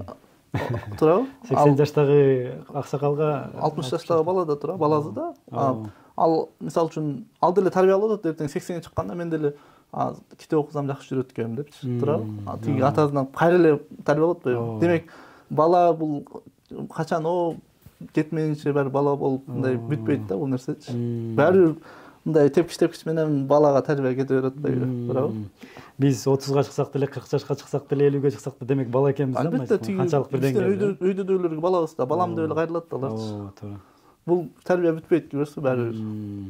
Биз ошо 60 жаштагы жана айткандай 80 жаштагыны карап, 80 жаштагы мындай кылыш керек экен деп кайра эле тарбиялап турсу кетип атат. Жакшы, өтө жакшы нерсени айттыңыз. Рахмат агай, маек жакшы болуп атат өтө. Бизде дагы бир эме жагына кирели, жанагы дин боюнча да айтып кеттиңиз да, мешиттер боюнча бир аз токтолуп кеттиңиз. Ошол Америкада негизи дин кармануу кандай болду сиздерде? Кыйналбадыңыздарбы дин кармануу жагынан? Мешиттерде деп калдыңызбы? Ал жакта кандай иш-чаралар жүргүзүлөт экен биздикинен айырмаланып? Таң калыштуу жери ошо, мен дагы Кыргызстандан кете электе башкача ойдо болчумун. Баргандан кийин, барар менен эле 1-2 күндөн кийин дос балам жумага барып келели деп таң калгам да. Кандай бул? Ушул жакта мешит барбы депчи. Анан ошол жерден баштай эле анан жумага барып баштап ушундай дин жак менен жүрдүк да. Анан дин кармануу ал жакта жеңил негизи, аябай. Мындай укуң корголгон. Эми адамдар болот мындай сага мындай кичине жаманыраак көз караш менен болгондор болушу мүмкүн, но көбүнчө кайра жакшыраак мындай сага сый урмат менен дагы мамиле кылышат. Эми мен сакалымы көп деле билбешим мүмкүн, анткени сакал койгондор толтура ал жакта. Американецтен сакал мындай даже кендигине чейин түшкөн сакалдар менен жүрөт да. Бул алар үчүн проблема деле эмес да. Ал сен мусулман экенин сакалыңан деле билинбейт аларгачы. Вот аялдардан билинет, анткени алар баягы хиджаб жол салганда алардан дароо эле билинет да. Экөөс чогуу жүрсөң, демек бул да мусулман экен депчи. Ада сакалынын айынан билинбейт. Анан ал нерсеге азылбай, сен баягы өзүңүн жеке пространство мындай мейкиндигиңди сактайт, ал мындай укуктарыңды сактап, жаман көрсө дагы мындай ичинен неме кылыш мүмкүн, бирок акарат кылып андай болбойт да. Тескерисинче, мисалы үчүн мен жубайыма көп мындай аялдар комплимент айткандар болду. Мисалы үчүн жолуңуз сонун жашат экен. Анан экөөбүз жүрсөк деле сиздерди мындай сиздерге урмат сый көрсөтүш керек, анткени ушинтип дин карманып атасыздар, биз болсо мынтип кармабай калдык, андай алыс болуп кеттик деп дагы айткандар болду да. Ошол эле башка диндегилер. Ошол американецтер эле, ал христиандар мисалы үчүн. Анан мындай бул ушул динди кармаган алар үчүн бир мындай башка нерсе, мындай сыйлуу нерсе болуп, мындай ошону карманып жүргөнүн көргөн, мындай силерге мындай сый деп мындай ушундай неме кылышты да. Жана спорт менен машык алгандар эмелерди көрүп айтат го, суктангандай болуп ошондой сыяктуу да. Анан мечиттер боюнча, мечиттер мисалы үчүн Нью-Йоркто бир канча жүздөгөн мечиттер бар. Нью-Йорктун өзүндө эле, Чикагода ошондой чоң шаарларда, эми кичинекейирээк шаарларда жок болуп калышы мүмкүн, же аз болушу мүмкүн, но чоң шаарларда көп. Анткени ал жакта мигранттар көп да, мусулмандар да көп болуп, баягы мечиттер көбөйгөн. Анан биз акыркы убакта Техаста жашадык, андан мурда Калифорнияда жашадык. Калифорнияда дагы жаныбызда мечитте көп нерселер уюштурулуп, даже өзүнүн мектеби бар эле ал жактачы. Мечитте мектеби бар. Ооба, кадимкидей эле государственный мындай билим да берилет, мамлекеттик. Анан ошол менен бирге динге тиешелүү Куран боюнча жана башка боюнча дагы билимдер берилет. Ушундо мусулмандардын мектеби болуп калат да. Ооба, мечиттин эле бир бөлүгү мектеп болчу да. Ошол жерде кадимкидей окуш көрчү. Ал жерде көп иш-чаралар уюштурулчу. Кийинчерээк ошол жердеги эл эле баягы акча чогултуп, ар бир бул немеде болчу. Орозо айындагы бир жанагы кадыр түнгө тушташып, анан атайын баягы ортодон акча чогултушуп, бир план болот өзү. Мисалы үчүн бул жылы бир жерден жаңы здание салабыз, жаңы здание сатып алабыз да, ошону бир нерсеге айландырабыз. Окуу жайга же дагы бир нерсеге. Ошол жердеги акыркы жакшы нерсеси неме болгон? Бир жанында зданияны сатып алышмак. 1 миллион канча чогултушту. Бул баягы башка жактан спонсорчу, ошо элдин, ошо жашаган ошол жердеги жамааттар мындай мусулман коомчулугу эле акча чогултуп ошону куруп кетишип атат да мындай. Ал жерде эмнелер болмок? Ошо спортко тиешелүү нерселер, машыгуучу аялдар үчүн атайын баягы аялдардын фитнес жана башка нерселери, балдар үчүн. Ошондо мечиттин жанында. Ошол жерден мындай мечиттин территориясында мындай улап кетишип атат да. Мечитке барасың, анан тияк фитнеске айрдан кайра чыгып мечитте намаз окуп, мындай бардыгы байланыштуу. Мындайча айтканда, мечитти бул жашоого айкалыштырып атышат экен да, мындайча айтканда. Сен барып ал жакта тренировка кылганча эле намазыңды окуп, ошол жактан баян угуп, да кетесиң, окуйсуң, билим аласың, мечитке киресиң, баян угасың, айкалыштырып. Бардык ар жер мечит ал жакта мындай жөн эле барып сыйынып кетчү нерсе эмес да. Жашоо ал жерде. Кадимкидей жашоо. Башка нерселер уюштурулат. Мисалы үчүн таанымалдар келип бир нерселер ошол өзүнүн мындай баскан жол жөнүндө, жашоо жөнүндө бөлүшүп, же мисалы үчүн дагы кесүү жөнүндө профессионалдар бар да, аябай жакшы нерсеге жетишкендер. Мисалы үчүн доктурлар бар, же башка нерсе бар, ошолор бир маанилүү нерселер жөнүндө келип дагы презентация кылып бөлүшүп, ушундай нерселер да уюштуруп турат да. Мусулмандар. Андан кийин Техаска көчүп келдик. Ал жакта дагы ошондой эле система болду. Бул эми бардык мечиттерде эмес, ушундай мечиттер бар да. Ушундай система болду. Бизде көчүп келген мечит дагы жаңы курулду. Ал дагы ошо элдин өзүнүн ошол жерде жашагандардын күчү менен курулуп эле чогулуп. Мен бир жолу суразам, канча ушул жерде мындай ошол жанагындай балдар үчүн, аялдар үчүн же ошол ар нерсе уюштуруп турат десем, бир жумада 45 деди да. Бир жумада 45. Бир жумада 45 уюштурулат. 45 иш-чара. 45 иш-чара.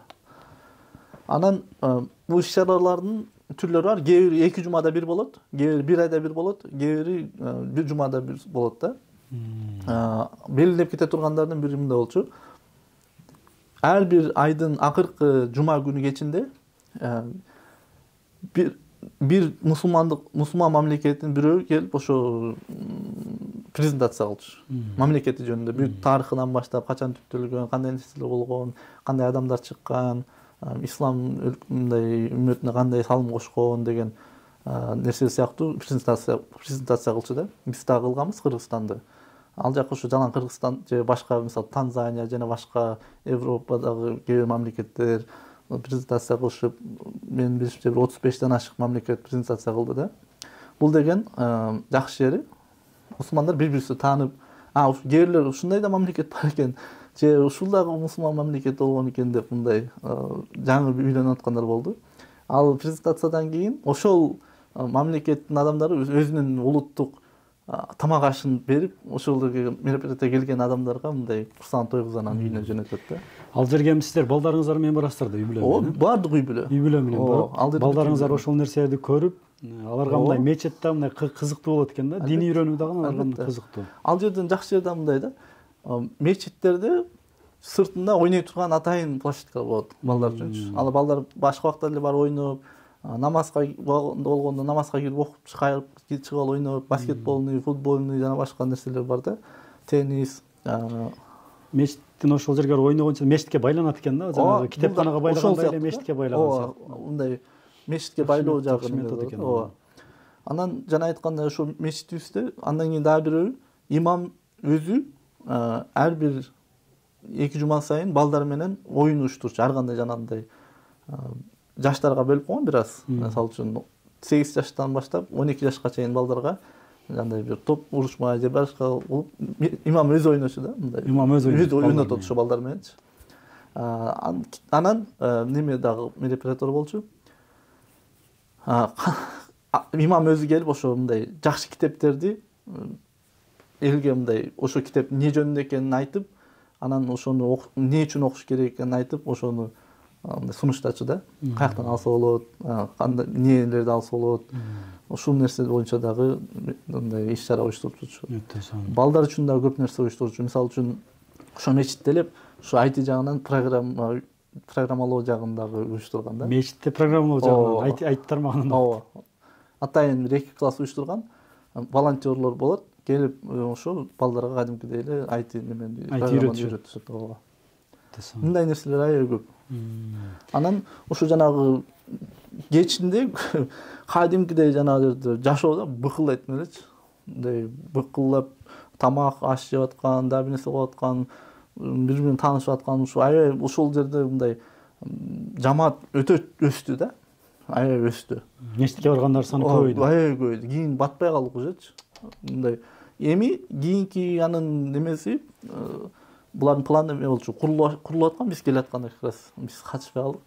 Жанына эме окуу жай куруп атат, мечиттин жанындачы. Ал жерге баягы мечиттин өзүн колдончу да, мечитти деле ошого мындай ылайыктап салган негизи жандай класс кылгангачы. Эми толук кандуу мындай балдарга Куран жана башка билим бергенге ошо жанына бир корпус куруп атат. Медресе сыяктуу да, ичинде бүт немеси менен условиясы менен ушу балдар үчүн, аялдар үчүн көбүнчө. Туугандар, биз муну сүйлөшүп атканда бала тарбиясы боюнча эмес, жалпы кирип келип жатабыз эми. Мечит маселеси, мечиттер кантип иштешип атат, мектептер кандай иштешип жатат. Муну айтып атканыбыз себеби сиздердин араңыздарда бир эле баягы ата-энелер бул ар бир кесиптин ээлери көрүп жатат да. Мисалы имамдар көрүп жаткан болушу мүмкүн, мугалимдер көрүп жаткан болушу мүмкүн. Балким ушул жерден кандайдыр идеяларды алып, бул балдарды бир гана ата-эне эмес, жалпы коомчулук тарбиялаш керек да, негизи. Бала тарбиялоо жалпы коомчулуктун иши. Ушундай идеяларды алса, ушуну колдонуп кетсе деген максатта ушул темаларга кирип сүйлөшүп атабыз. Муну туура түшүнөсүздөр. Рахмат байке, өтө сонун жакшы нерселерди айтып бердиңиз. Жана айткандай мындай дагы кичине кошумчалап кетип турмусун, ошо мисалы үчүн азыр айтып атпаймынбы, технология жана башка баягы жалгыздык болуп аткандыгы балдарды ошо иман жака, бир жакшы кулк мүнөз жака тарбиялаш үчүн дагы ал жерде коом менен иштеп, бул бир жакшы атмосфера да, ошон үчүн баягы көбүрөөк айтканга дагы себеби да ошол да, баягы балдарды бир жакшы жака үгүттөөнүн бир жолу дагы биз ошо тарбиялоо, баягы коомчулук менен тарбиялап, элдер менен мындай алыш бериш, мындай мамиле кылганды үйрөткөнү, ошол убакта мындай мусулман адамдардын арасында мындай болгонго аракет кылыш үчүн ошо мечит дагы байланганга аракет кылышты да. Балдарыбыз дагы ал жакта балдар менен ойноп, мындай азыр кадимкидей сагынышат да, ошо мечитин сагынышат да, ошо мечитке барганды сагынышат. Ошо жерге барып сагынып атабыз. Могу нерсе аябай жакшы экен да. Мисалы бизде эле мындай моюнга алыш керек. Кыргызстанда шүгүр, мисалы үчүн мечиттерди салып беришип жатат, медреселер салынып жатат, көп нерселер кылынып жатат, бирок карасаң элдер жок да ичиндечи. Мисалы үчүн бир айылда 5000 адам жашаган болсо, мечитке барсаң 10, ашы барса 20 адам эмеге каттайт да, намазга каттайт, туруктуучу. Демек бул дагы биз ойлоно турган маселе. Айрыкча азыр балдар, кичинекей балдарды мешитке кызыктыруу кыйын болуп калды. Ушул методиканы биз деле колдонсок, мешиттерде дагы ушундай бир иш-чараларды уюштуруп, балдарга кызыктуураак бир нерселерди уюштуруп мешитке байласак, бул өтө жакшы экен да, мындай. Өтө жакшы метод экен да. Андан сырткары мындай да түшүнүк болуп калды да, бизде баягы мешитке намаз окуп эле кайра кетип калган үчүн балдарда деле түшүнүк баягы бул сыйынуучу эле жай экен. Негизи андай эмес да. Көрүпсүзбү, бул динди мындай сыйынуучу эле нерсе экен деп түшүнүп калды адамдарчы. Баягы христиандардын сыяктуу эле баягы церковь кылып сыйын кетип калгандай. Негизи биздин дин бул жашоо да. Көрүпсүзбү, бул жерде мындай элдерге берип аткан месседж деп коет, мындай айта турган нерсеси, дин деген бул сыйынуу эле менен бүтпөйт. Бул ошо технологияны деле үйрөнүү жагынан, аны ошо туура колдонуу жагынан, спорт менен машыгуу, башка нерсе, бардык нерсени камтыйт да. Тамак аш жөнүндө дагы мисалы үчүн. Көрүпсүзбү, бул дин жашоо экенин дагы тастыктаган бир булардын алып бараткан иши ушу жакшы методика болуп да. Биз баягы эме болуп атпайбызбы? Нааразы болупчу кээдечи. Балдарыбыз мешитке барбайт, балдарыбыз китеп окубайт, китепканаларга барбайт дебей, демек методду өзгөртүш керек экен да, ушулардын методун алыш керек экен. Албетте, биз ушуну дагы бир ишке ашыра алабызбы деп мындай ошондой үмүт менен келдик. Ушуну баштасак жакшы болот экен. Анткени айтып атпаймынбы, биздин балдар азыр Америкада эмне сагындың десең, пицца сагындым айткан жок да. Мисалы үчүн сүйүндүргөн нерсе ошо мечитибизди сагындык, анан китепканабызды сагындык. Мисалы үчүн ушул нерселерди көп айтышат да, барат элек депчи. Иншалла. Өтө сонун. Рахмат агай, өтө жакшы маек болуп жатат. Дагы ошол акыркы бир суроолордун бири, муну биз деле каалайбыз, мисалы үчүн Стив Джобс ийгиликти багындырды, мисалы Apple компаниясын чыгарып, Билл Гейтс сыяктуу ушундай бир Америкадан чыккан ийгиликтүү бир инсандар бар. Эми алардын жеке жашоосунда маселелер, проблемалар болушу мүмкүн, бирок мындай экономикалык жактан мамлекетти жакшы бир деңгээлге көтөрүп алып чыкты да. Бизден неге мындай балдар чыкпайт? Ушулардын негизи сиз өмүр баяндарын деле окуп чыктым дедиңиз.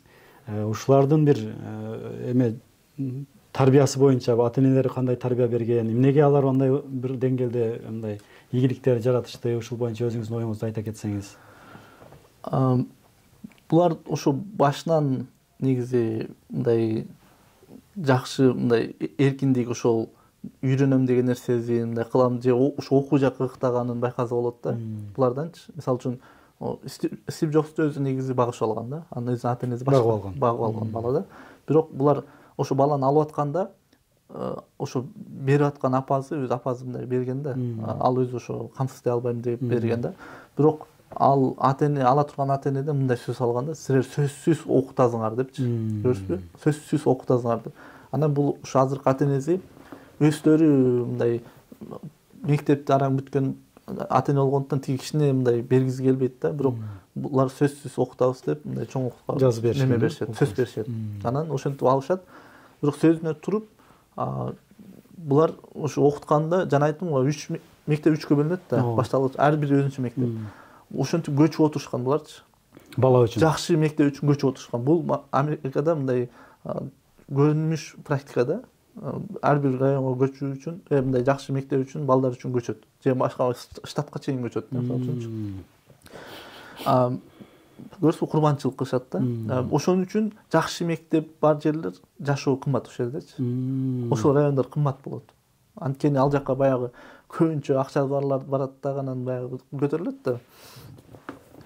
Демек, кайсыл жерде район жакшы болсо, демек ошол жерде мектеп жакшы деген дагы мындай түшүнсө болот да. Анан ошо Стив Джобс ошентип жакшы мектептерге көчүп окутканы айтылат. Андан кийин кымбатына карабай эң кымбат бир колледжге тапшыртат анычы. Бирок ал жактан бүтпөйт, бирок ошол жерден айтат, Apple'дагы жанагы холограф шрифттерди аябай кооз кылып чыгарган, ошону мен ошол колледждеги класстардан үйрөнгөм деп айтат да. Ошондо тиги ата-энеси өзү окуган эмес, бирок өздөрү муктаж болуп турса деле акча табышып, багып алган баласын ошончолук маани берип күчтүү бир колледждерге, мектептерге окуткан. Акыркы акчасына чейин коротушуп окуткан да. Анан ошону көрүп, Стив Джобс анан тиги колледжден чыгып кеткен. Мен ата-энем аябай көп акча төлөп атат, анан өтө деле анчалык мындай билим алган жокмун, бул өтө эле кызык эмес деп мындай кетип калган да. Кийинче анан тиги Apple компанияны баштап кетишкен буларчы. Ата ошол жакта окуган. Билл Гейтс деле мисалы үчүн ата-энеси юрист болгон, мисалы юрист мындай неме жактан жакшы жашоодон чыккан.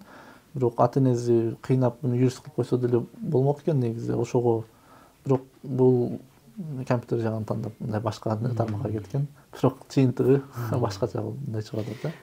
Демек ата энелери сен билим алышың керек, сен күчтүү адам болосуң деп мындай ошол жагына, билим жагына көбүрөөк ыктап, ошого бир инвестиция кылышкан экен да мындайча айтканда. Албетте, азыр мисалы үчүн жанагындай да туура эмес түшүнүп кетип калды бир аз. Эми анда чындык жагы бар. Мисалы үчүн эмнеге 2-3 алган балдар мындай ийгиликтүү болуп кетип анан беркиндейлер жөнөкөй эле офисте жумуш болуп калат депчи. Эми бир жагынан жанагы да бар да. Мен ойлойм, кечке 5 ала берген бала дагы мындай кичине жашоодо баягы ар кандай сыноолор болот да. Ошондон кичине баягы батыраак сынып калат окшойт да. Анткени баягы 2-3 ала берген адам баягы улам сынып көрөр, андай жашоону көрөр, анан ошого мындай иммунитет пайда болуп, баары кете берет. Мындай ушундай нерсе бар да. Анан алар көбүрөөк мына рисковать эткенге дагы баягы неме болушат экен дагы. 5 ала берген адамдар баягы дайыма ийгиликтүү боло берген үчүн ошол нерсе сиңип калып анан кичине ийгиликсиз болуп калса эле кетип калат дегенчи. Мен агай ушул боюнча да изилдеп көрдүм да. Мындай экен да, көрсөчү. Туура 2-3 алгандар мындай бир Кыргызстан деңгээлинде мындай бир жакшы бир бизнестер жасашы мүмкүн экен, бирок дүйнөлүк деңгээлде ушинтип чыккан дүйнөлүк деңгээлдеги бизнесмендер булар мыкты окугандар экен да. Мыкты окугандар экен. Анан окуган дегенде дагы баягы бизде 5ке окугандар бар, бирок 5ке окуган бизде көбүнчө эме ата апасы мугалим болгон үчүн же 7-класска чейин жакшы окуган үчүн калганына деле мындай баа коюп кое берет да, бул жакшы окуйт депчи. Чыныгы балдар бар экен да, мен көрдүм. Чыныгы таланттар бар экен, чындап жакшы окуган, ЖРТдан деле мисалы үчүн 200дөн артык бал алган балдарды көрдүм. Азыр бизнеске киргенде деле мындай жарып атат да, мындай айтканда, аябай жакшы ийгиликтер жаратып атат. Демек, бул чындап чыныгы бир жакшы окуган балдар жашоодо деле чоң ийгиликтер жарата алат. Жок, албетте, мен баягы бул нерсени айтып, башында айттым, туура эмес түшүнүктө, туура эмес түшүнүп кетти да.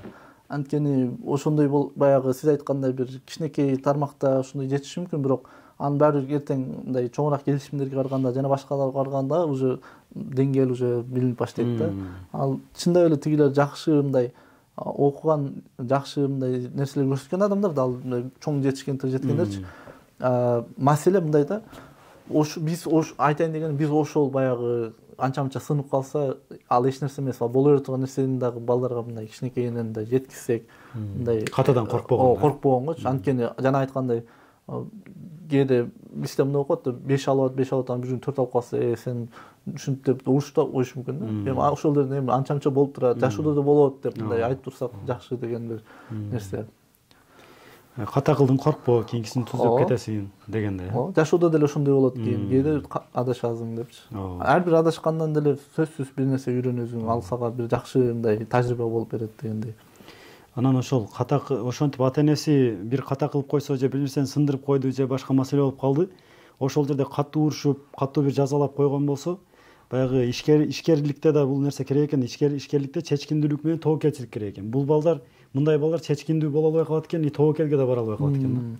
Ошо үйдө биз жана сиз айтып аткан, сурап атканда да бир нерсе бар. Мисалы үчүн мен балдарга көбүнчө немеге көңүл бурбаганга аракет кылдым да. Мисалы үчүн материалдык нерселерден зыян келтирсе, мен ага мындай көз жумуп койгонго мындай аракет кылдым да. Анткени мен ойлойм, мындай алардын жүрөгүнө ошо материалдык баалуулук кирбей, башка тарбияга тиешелүү нерселер баалык болуп кирсе экен деп аракет кылгам. Мисалы үчүн бир жолу ошо ата-энем Америкага барган, анан жаңы эле алар үчүн телевизор алгам да. Телевизор жок болчу да.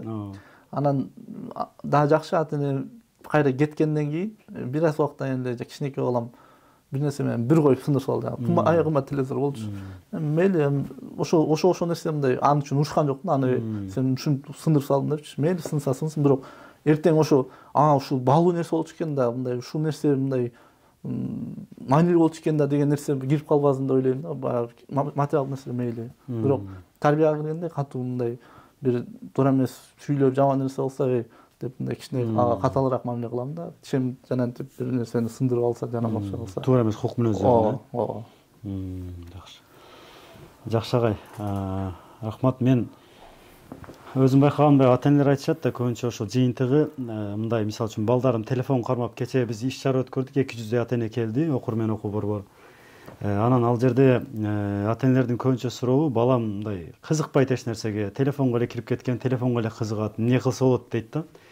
Анан мен байкаган нерсе ошол биз 500дөй бала менен иштешип атабыз. Азыр бизде окуруменде 500дөй бала окуйт. Анан ошол жерде мындай карасаң, кээ бир ателер менен сүйлөшкөндө кээ бир арада чыгып калат экен, менин балам такыр телефонго кызыкпайт дейт да, кармабайт. Менин балам китеп кармап эле ошо китепке кызыгат дейт. Анан бул жерде маселе эмнеде десем, анткени биз өзүбүз үйдө китеп окуйбуз дейт да. Өзүбүз китеп кармайбыз, өзүбүз китеп окуйбуз. Анан азыр шүгүр эми баягы менин кызым дагы 4 жашта азыр. Биз дагы үйдө көбүнчө мен китеп окуганга аракет кылам кызымдын көзүнчө. Анан көбүнчө телефон бербегенге аракет кылдык. Сиз айткандай чектөө менен көрсө 1 саат көрөт, 2 саат көрөт, чектеп алабыз. Анан кызым азыр эмне алып келейин десең эле китеп алып кел дейт да магачы. Азыр 4 жашта китеп алып кел дейт. Белек катары китеп алып берсем кадимкидей сүйүнөт да. Анан көтөрүп келип алат, оку бер депчи. Оку берди. Маселе эмнеде десе, ал жерде ошол китептен рахат алып көнүп тур да. Биз ошол кичинекейинен ошол жомок айтып берип, китеп окуп берип, мына китепте мындай жазылыптыр деп окуп бергенде, ошол жомоктун рахатын татып алгандан кийин, китептин рахатын татып алгандан кийин жана китепке кытай берет экен да. А бизде ошол катачылыгыбыз эмне болот экен, кичинекейинен өзүбүз 1 жаштарында эле же 1 жашка жетпей эле телефон берип койгонбуз, телефондун рахатын татып алган, анан ошол рахатка умтула берет экен да балачы. Ошого баягы сиздерден да сураныч бир эме, балдарга колдон келишинче жаштайынан телефон бербей, кичине болсо дагы күнүгө бир жарым саатыбызды же 15 мүнөтүбүздү бөлүп, жок дегенде жатаарда ошол кичине жомок айтып берип, мындай китептин рахатын таттырып койсок, балада кызыгуу ошол жака мындай артып кете берет экен да. Анан ошол нерсе китеп баланы акырындап ошол жашоого тарбиялап барат экен. Ушул жерден бир нерсе мындай неме болуп кетти да. Мисалы үчүн пайгамбарыбыз айтканда бардык иштер ниетке жараша да. Ниетке. Мисалы үчүн мен ушу көп нерсе байкадым, өзүм жашоомдон байкадым да. Мисалы үчүн бир нерсе сөз мен али кыла элек болсом же убакыт болбой жатса деле кийин кылам деп кээ бир нерселер кылып коем да. Мындай алып коем же мисалы үчүн китепти деле көрүп калсам алып коем. Бирок ошол убакытта окубашмын, бирок 1 жылдан окушум деле мүмкүн, бирок алып коем да. Бирок окуйм. Ошол сыяктуу эле өткөндө бул жака келип атып ошо жана айттым, кичинекей кызга да баягы китептер керек болот деп алып койгонбуз, ошо тиешелүү. Алып келип эле сен оку деп антип келген жокпуз, алып келип коюп койгонбуз. Жакындан бери ошо апасы китеп окуйбуз деп кичине неме болуп койгон экен, азыр кел китеп окуйбуз деп ошо китептерди көтөрүп келет да. Алып келип койгонбуз ниет кылып, көрсөң ниетке жараша да. Ошон үчүн ата-энелер мисалы үчүн көчөгө чыкканда китеп көтөрө келсе, баягы ошондо дароо окуп кетпесе дагы, турса бир күнү баары окуп, баары ошол барып кирет деп неме кылам, ойлойм да. Китеп деген арзан экен, биякта 200-300 сом мисалы үчүн. Америкада мисалы үчүн $15 үйдө ары алчу элек да. Биякта арзан китеп экен, алып келип койсо бир 2-3 китеп алып келсе жок дегенде акырын-акырын үйрөнүп кетет. Рахмат агай, жакшы маек болду. Эми өзүңүз айтышник болгондон кийин ошол Америкада иштедиңиз, айтып тармаганда Apple компаниясын иштедиңиз, Gap компаниясын иштепсиз. Анан азыр ошол жасалма интеллект деген нерсе азыр популярдуу болуп атпайбы, мындай актуалдуу болуп атпайбы? Жасалма интеллект жаңы бир доор келе жатат, ага каршы даярдангыла, тигиндей мындай депчи. Эми ушул жасалма интеллект деген өзү эмне, IT деген өзү эмне, мындай балдарын ошо айтыга окутсам, ушул жака тарбияласам деген ата-энелер болушу мүмкүн да. Ушул боюнча кичине бир түшүнүк берсеңиз. IT дегенде бизде көбүнчө баягы түшүнүк пайда болуп калыптыр, мындай программа код жазып эле отурган дегенчи. Эми туура ал бир тармагы, бирок IT деген өзү эмне? IT деген биз санарип деп эмнени мындай онлайнга чыгарып атсак, баардык нерсе ушул IT-ге тиешелүү да. Эмне онлайн болсо, эмне онлайн, ошол эле убакта эмне биз азыр гаджет, девайс колдонсак, ошол телефон башка нерсе колдонсак, ошонун баардыгы IT. Анткени IT экиге бөлүнөт да. Мисалы үчүн хардвер, софтвер деп коет. Бул физикалыгы хардвер, ошол деле IT тармактан келет. Мисалы үчүн IT компаниялардан, мисалы үчүн iPhone мисалы үчүн дейли. Ал эми ошол iPhone'ун ичиндеги приложение, башка программалар, ал болсо софтвер, ошо программа жазган жагынан келет. Экөө биригип мындайкей IT. Мындайча айтканда, телефонду жасагандар бар, алар дагы айтышник. Ооба. Ичиндеги биз телефон ичинде WhatsApp бар, Instagram бар, башкасы бар. Аны жасап чыккандар дагы IT адистер жасап чыккан. Болгон эки башка тармак болот, бөлүмү. Бирок ушул IT компаниялардан чыккан продукты да бардыгы. Эми азыр мынакей IT деген ушул сиз айтып кеттиңиз, WhatsApp же Instagram'дар бардыгы ошо айтышниктердин колунан чыккан. Же азыр онлайн соода кылып атабыз, башка товар алып атабыз, бизнес кылып атабыз, байланышып. Азыр өнүгүп кетти го. Америкадан товар алдырып, Турциядан товар алдырып, Кытайдан алдырып. Азыр бизнестер бар, мисалы үчүн ал өзү ал мамлекеттен бирөөнө көргөн эмес, ал адамдарды көргөн эмес, үйүндө отуруп алып эле бизнес ошол онлайн аркылуу эле бизнес кылып атат да. Анан дагы бир нерсе, анын эч кандай склады жок, башка нерсеси жок. Ошо онлайн эле складдан складка мындай жүргүзүп эле иш ушундай эле жүрүп атат да. Өзү үйүндө эле отуруп. Абада эле жүрүп атат. Абада эле жүрүп атат. Сен үйдө отуруп алып эле ошону башкарып эле мындай иш кылып атасың да. Ошолорду баарын уюштуруп берген булар айт адистер, Айтадыстер албетте. Мунун баарын ошону курап, ошону түзүп берген бул айт адистер да. Бунун ичинде толтура мындай тараптар бар, бирок ушул баары айт. Мындай жөнөкөй тил менен жакшы мындай түшүндүрүп бердиңиз да айтыны. Анан агай мына жасалма интеллект боюнча эмнени айта аласыз? Ушул жасалма интеллект чыгып жатат, мунун эмне өзү жасалма интеллект, бул бизге кандай таасирлерин бериши мүмкүн? Плюс жактары, минус жактары дегендей. Жасалма интеллект деле ушул айтынын бир бөлүгү. Ошол программа жазгандар жазып болгону бул кийинки тепкичтеги баягы мындай баарынан баягы беркилерди өзүбүз жасап анан колдоно турган кылбадыкпы? Бул эми мындай көп нерсеге өзү жооп берип, кээ нерселерди өзү кыла бере турган мындай акылдуу жакка жетип калды. Ошон үчүн баягы интеллект, акыл, жасалма акыл деген термин ошол жактан келип чыгып атат да. Буну кандай жасап, ошол буну машыктырышат, кадимгидей эле баягы адамды тренировка кылып машыктыргандай эле буну дагы акылын машыктырып, анан ошого жараша бир жакшы жыйынтык чыгарып бере турган бир программа бул өзүчө. Ошо WhatsApp сыяктуу эле, башка сыяктуу эле программа жазылган да. Болгону булар бир аз башкачараак, акылдуураак кылып жасалган нерсе. Анан бунун таасири эми азыр өтө бир тез мындай жол менен өнүгүп баратат. Таасири катуу болот. Бир 10 жылдан кийин жашоо такыр башка нерсеге, башка жакка бурулат да. Азыр эле көп нерселер мындай таасирин берип атканын көрүп атабыз. Анткени ошол эле биздин IT жакта деле программа жазганда ошол жасалма интеллектке жаздырып, ал кадимкидей эле адамдай эле ошо программа жазып берип, мындай адамдардын продуктивностун мындай бат-бат ишти алып баруу жагына дагы көп таасир берди. Мисалы бир жагынан.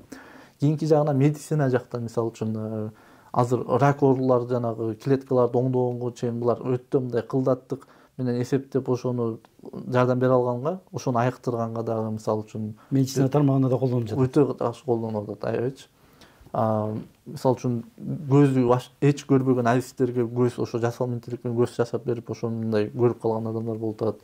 Кол жанагындай протезтерди дагы мурдагыдай жөн эле мындай неме эмес, кадимкидей мындай колго окшоп мындай сен нервтериң улап ошо менен мындай иштей турган кадимкидей колго окшоп дагы мындай ушул деңгээлге чейин баратат да.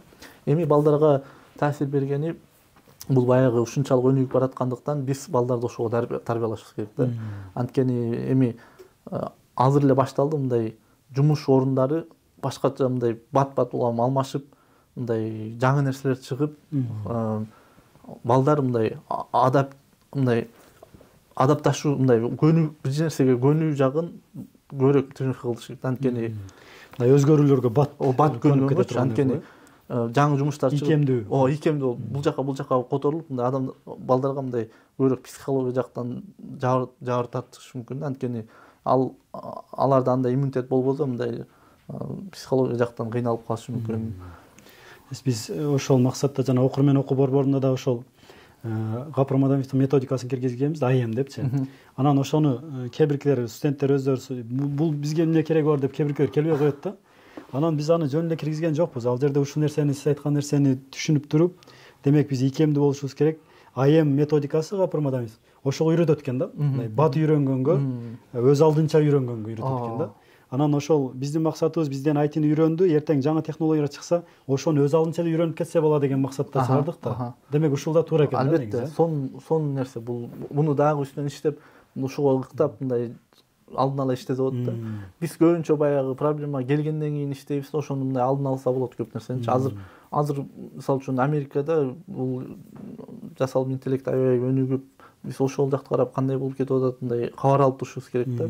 Балдарга көңүл бурбасак, булардын жашоо биздикиндей жашоо булардыкы башкача болот да. Өткөндө эле үйдө ошо жубайым экөөбүз мындай талкуулап анан буларды ошо жакшы бир университетке мындай даярдаш керек эле, мындай контракттар кымбат болот, ошого мындай капитал топтош керек деп анан мен айтып атам да, мен баягы технология жакка көбүрөөк аралашып жүргөндүктөн 10 жылдан кийин ал университеттер керек болобу, керек болбойбу, мисалы үчүн Кудай билет. Ал вообще жоюлуп кетеби, ким билет. Анткени искусственный интеллект чыкты, мындан кийин ал сени мындай жекече өзүңүн бир агайың болуп бере алат да. Менин сөзүмө бир далил катары кечээ эле бир макала чыкты. Нигерияда кээ бир окуучуларды бөлүп атайын, анан искусственный интеллект ChatGPT'ни колдонушуп 6 жума ошо менен мындай сабактан кийин дагы кошумча мындай жеке тарбиячы катары тьютор деп коет, колдонуштур. Ошолордун чыккан результаты тиги 2 жыл окугандар менен барабар болуптур да.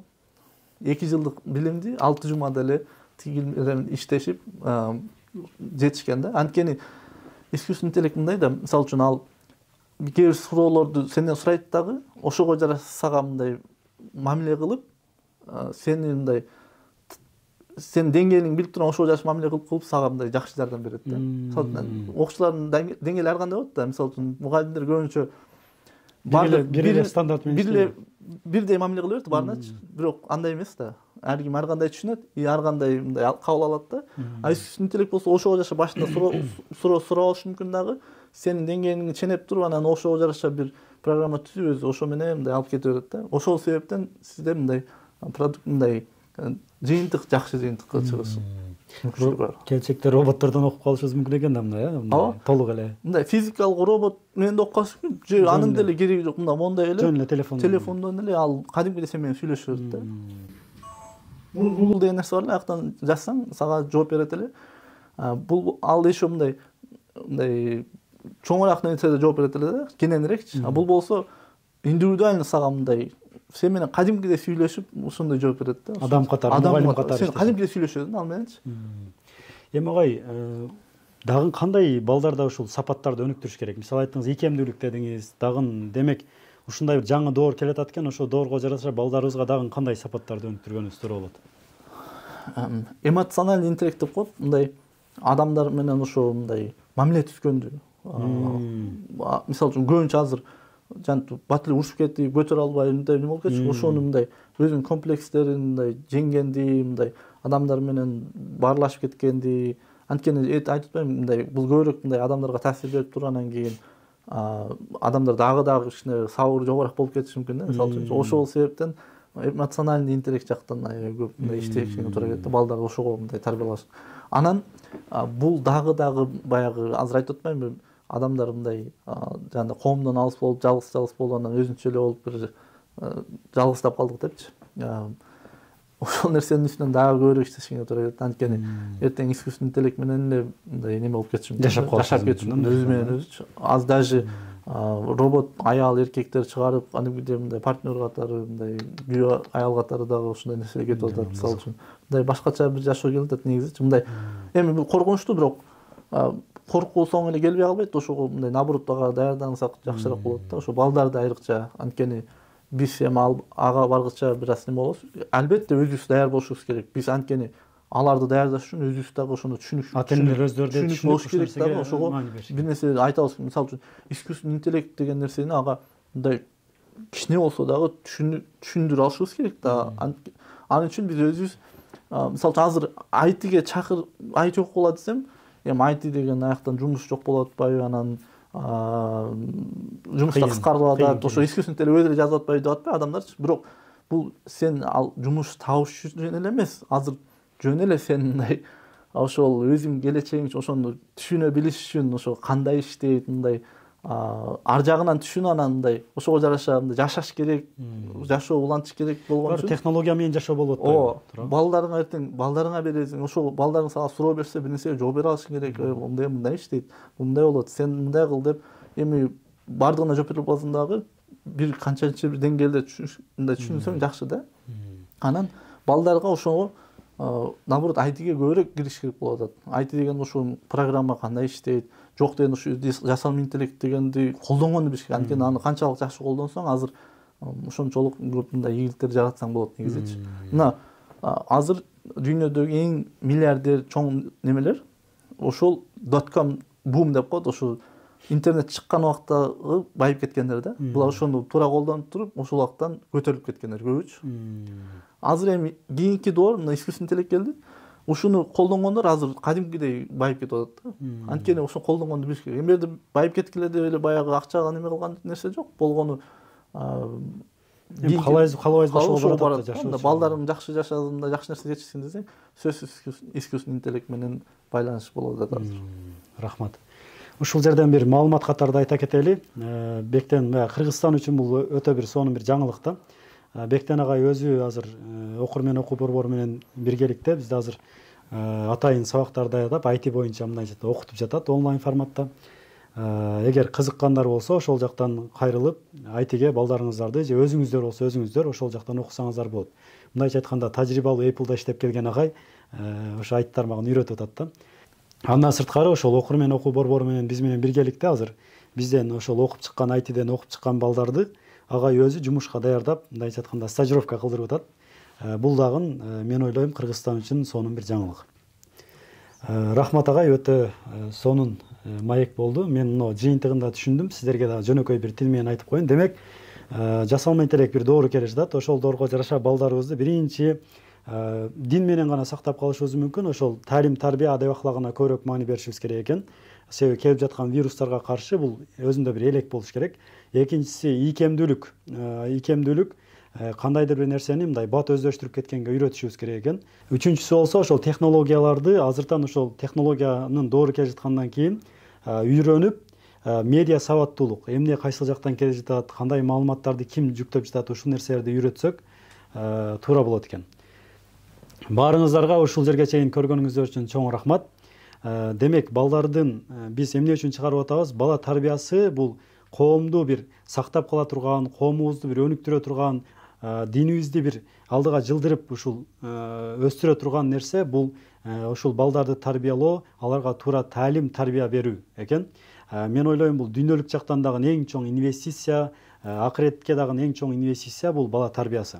Агай, сизге дагы чоң рахмат. Ушунчалык келип, өзүңүздүн алтындай убактыңызды ажыратып, ушул бала тарбиясы боюнча, жалпы эле технология боюнча, жалпы эле заман кайсыл жака мындай бара жатат, мындай жаткан технология кайсыл жака бара жатат, жакшы маалыматтарды бердиңиз. Аллах разы болсун. Иштериңизге ийгилик.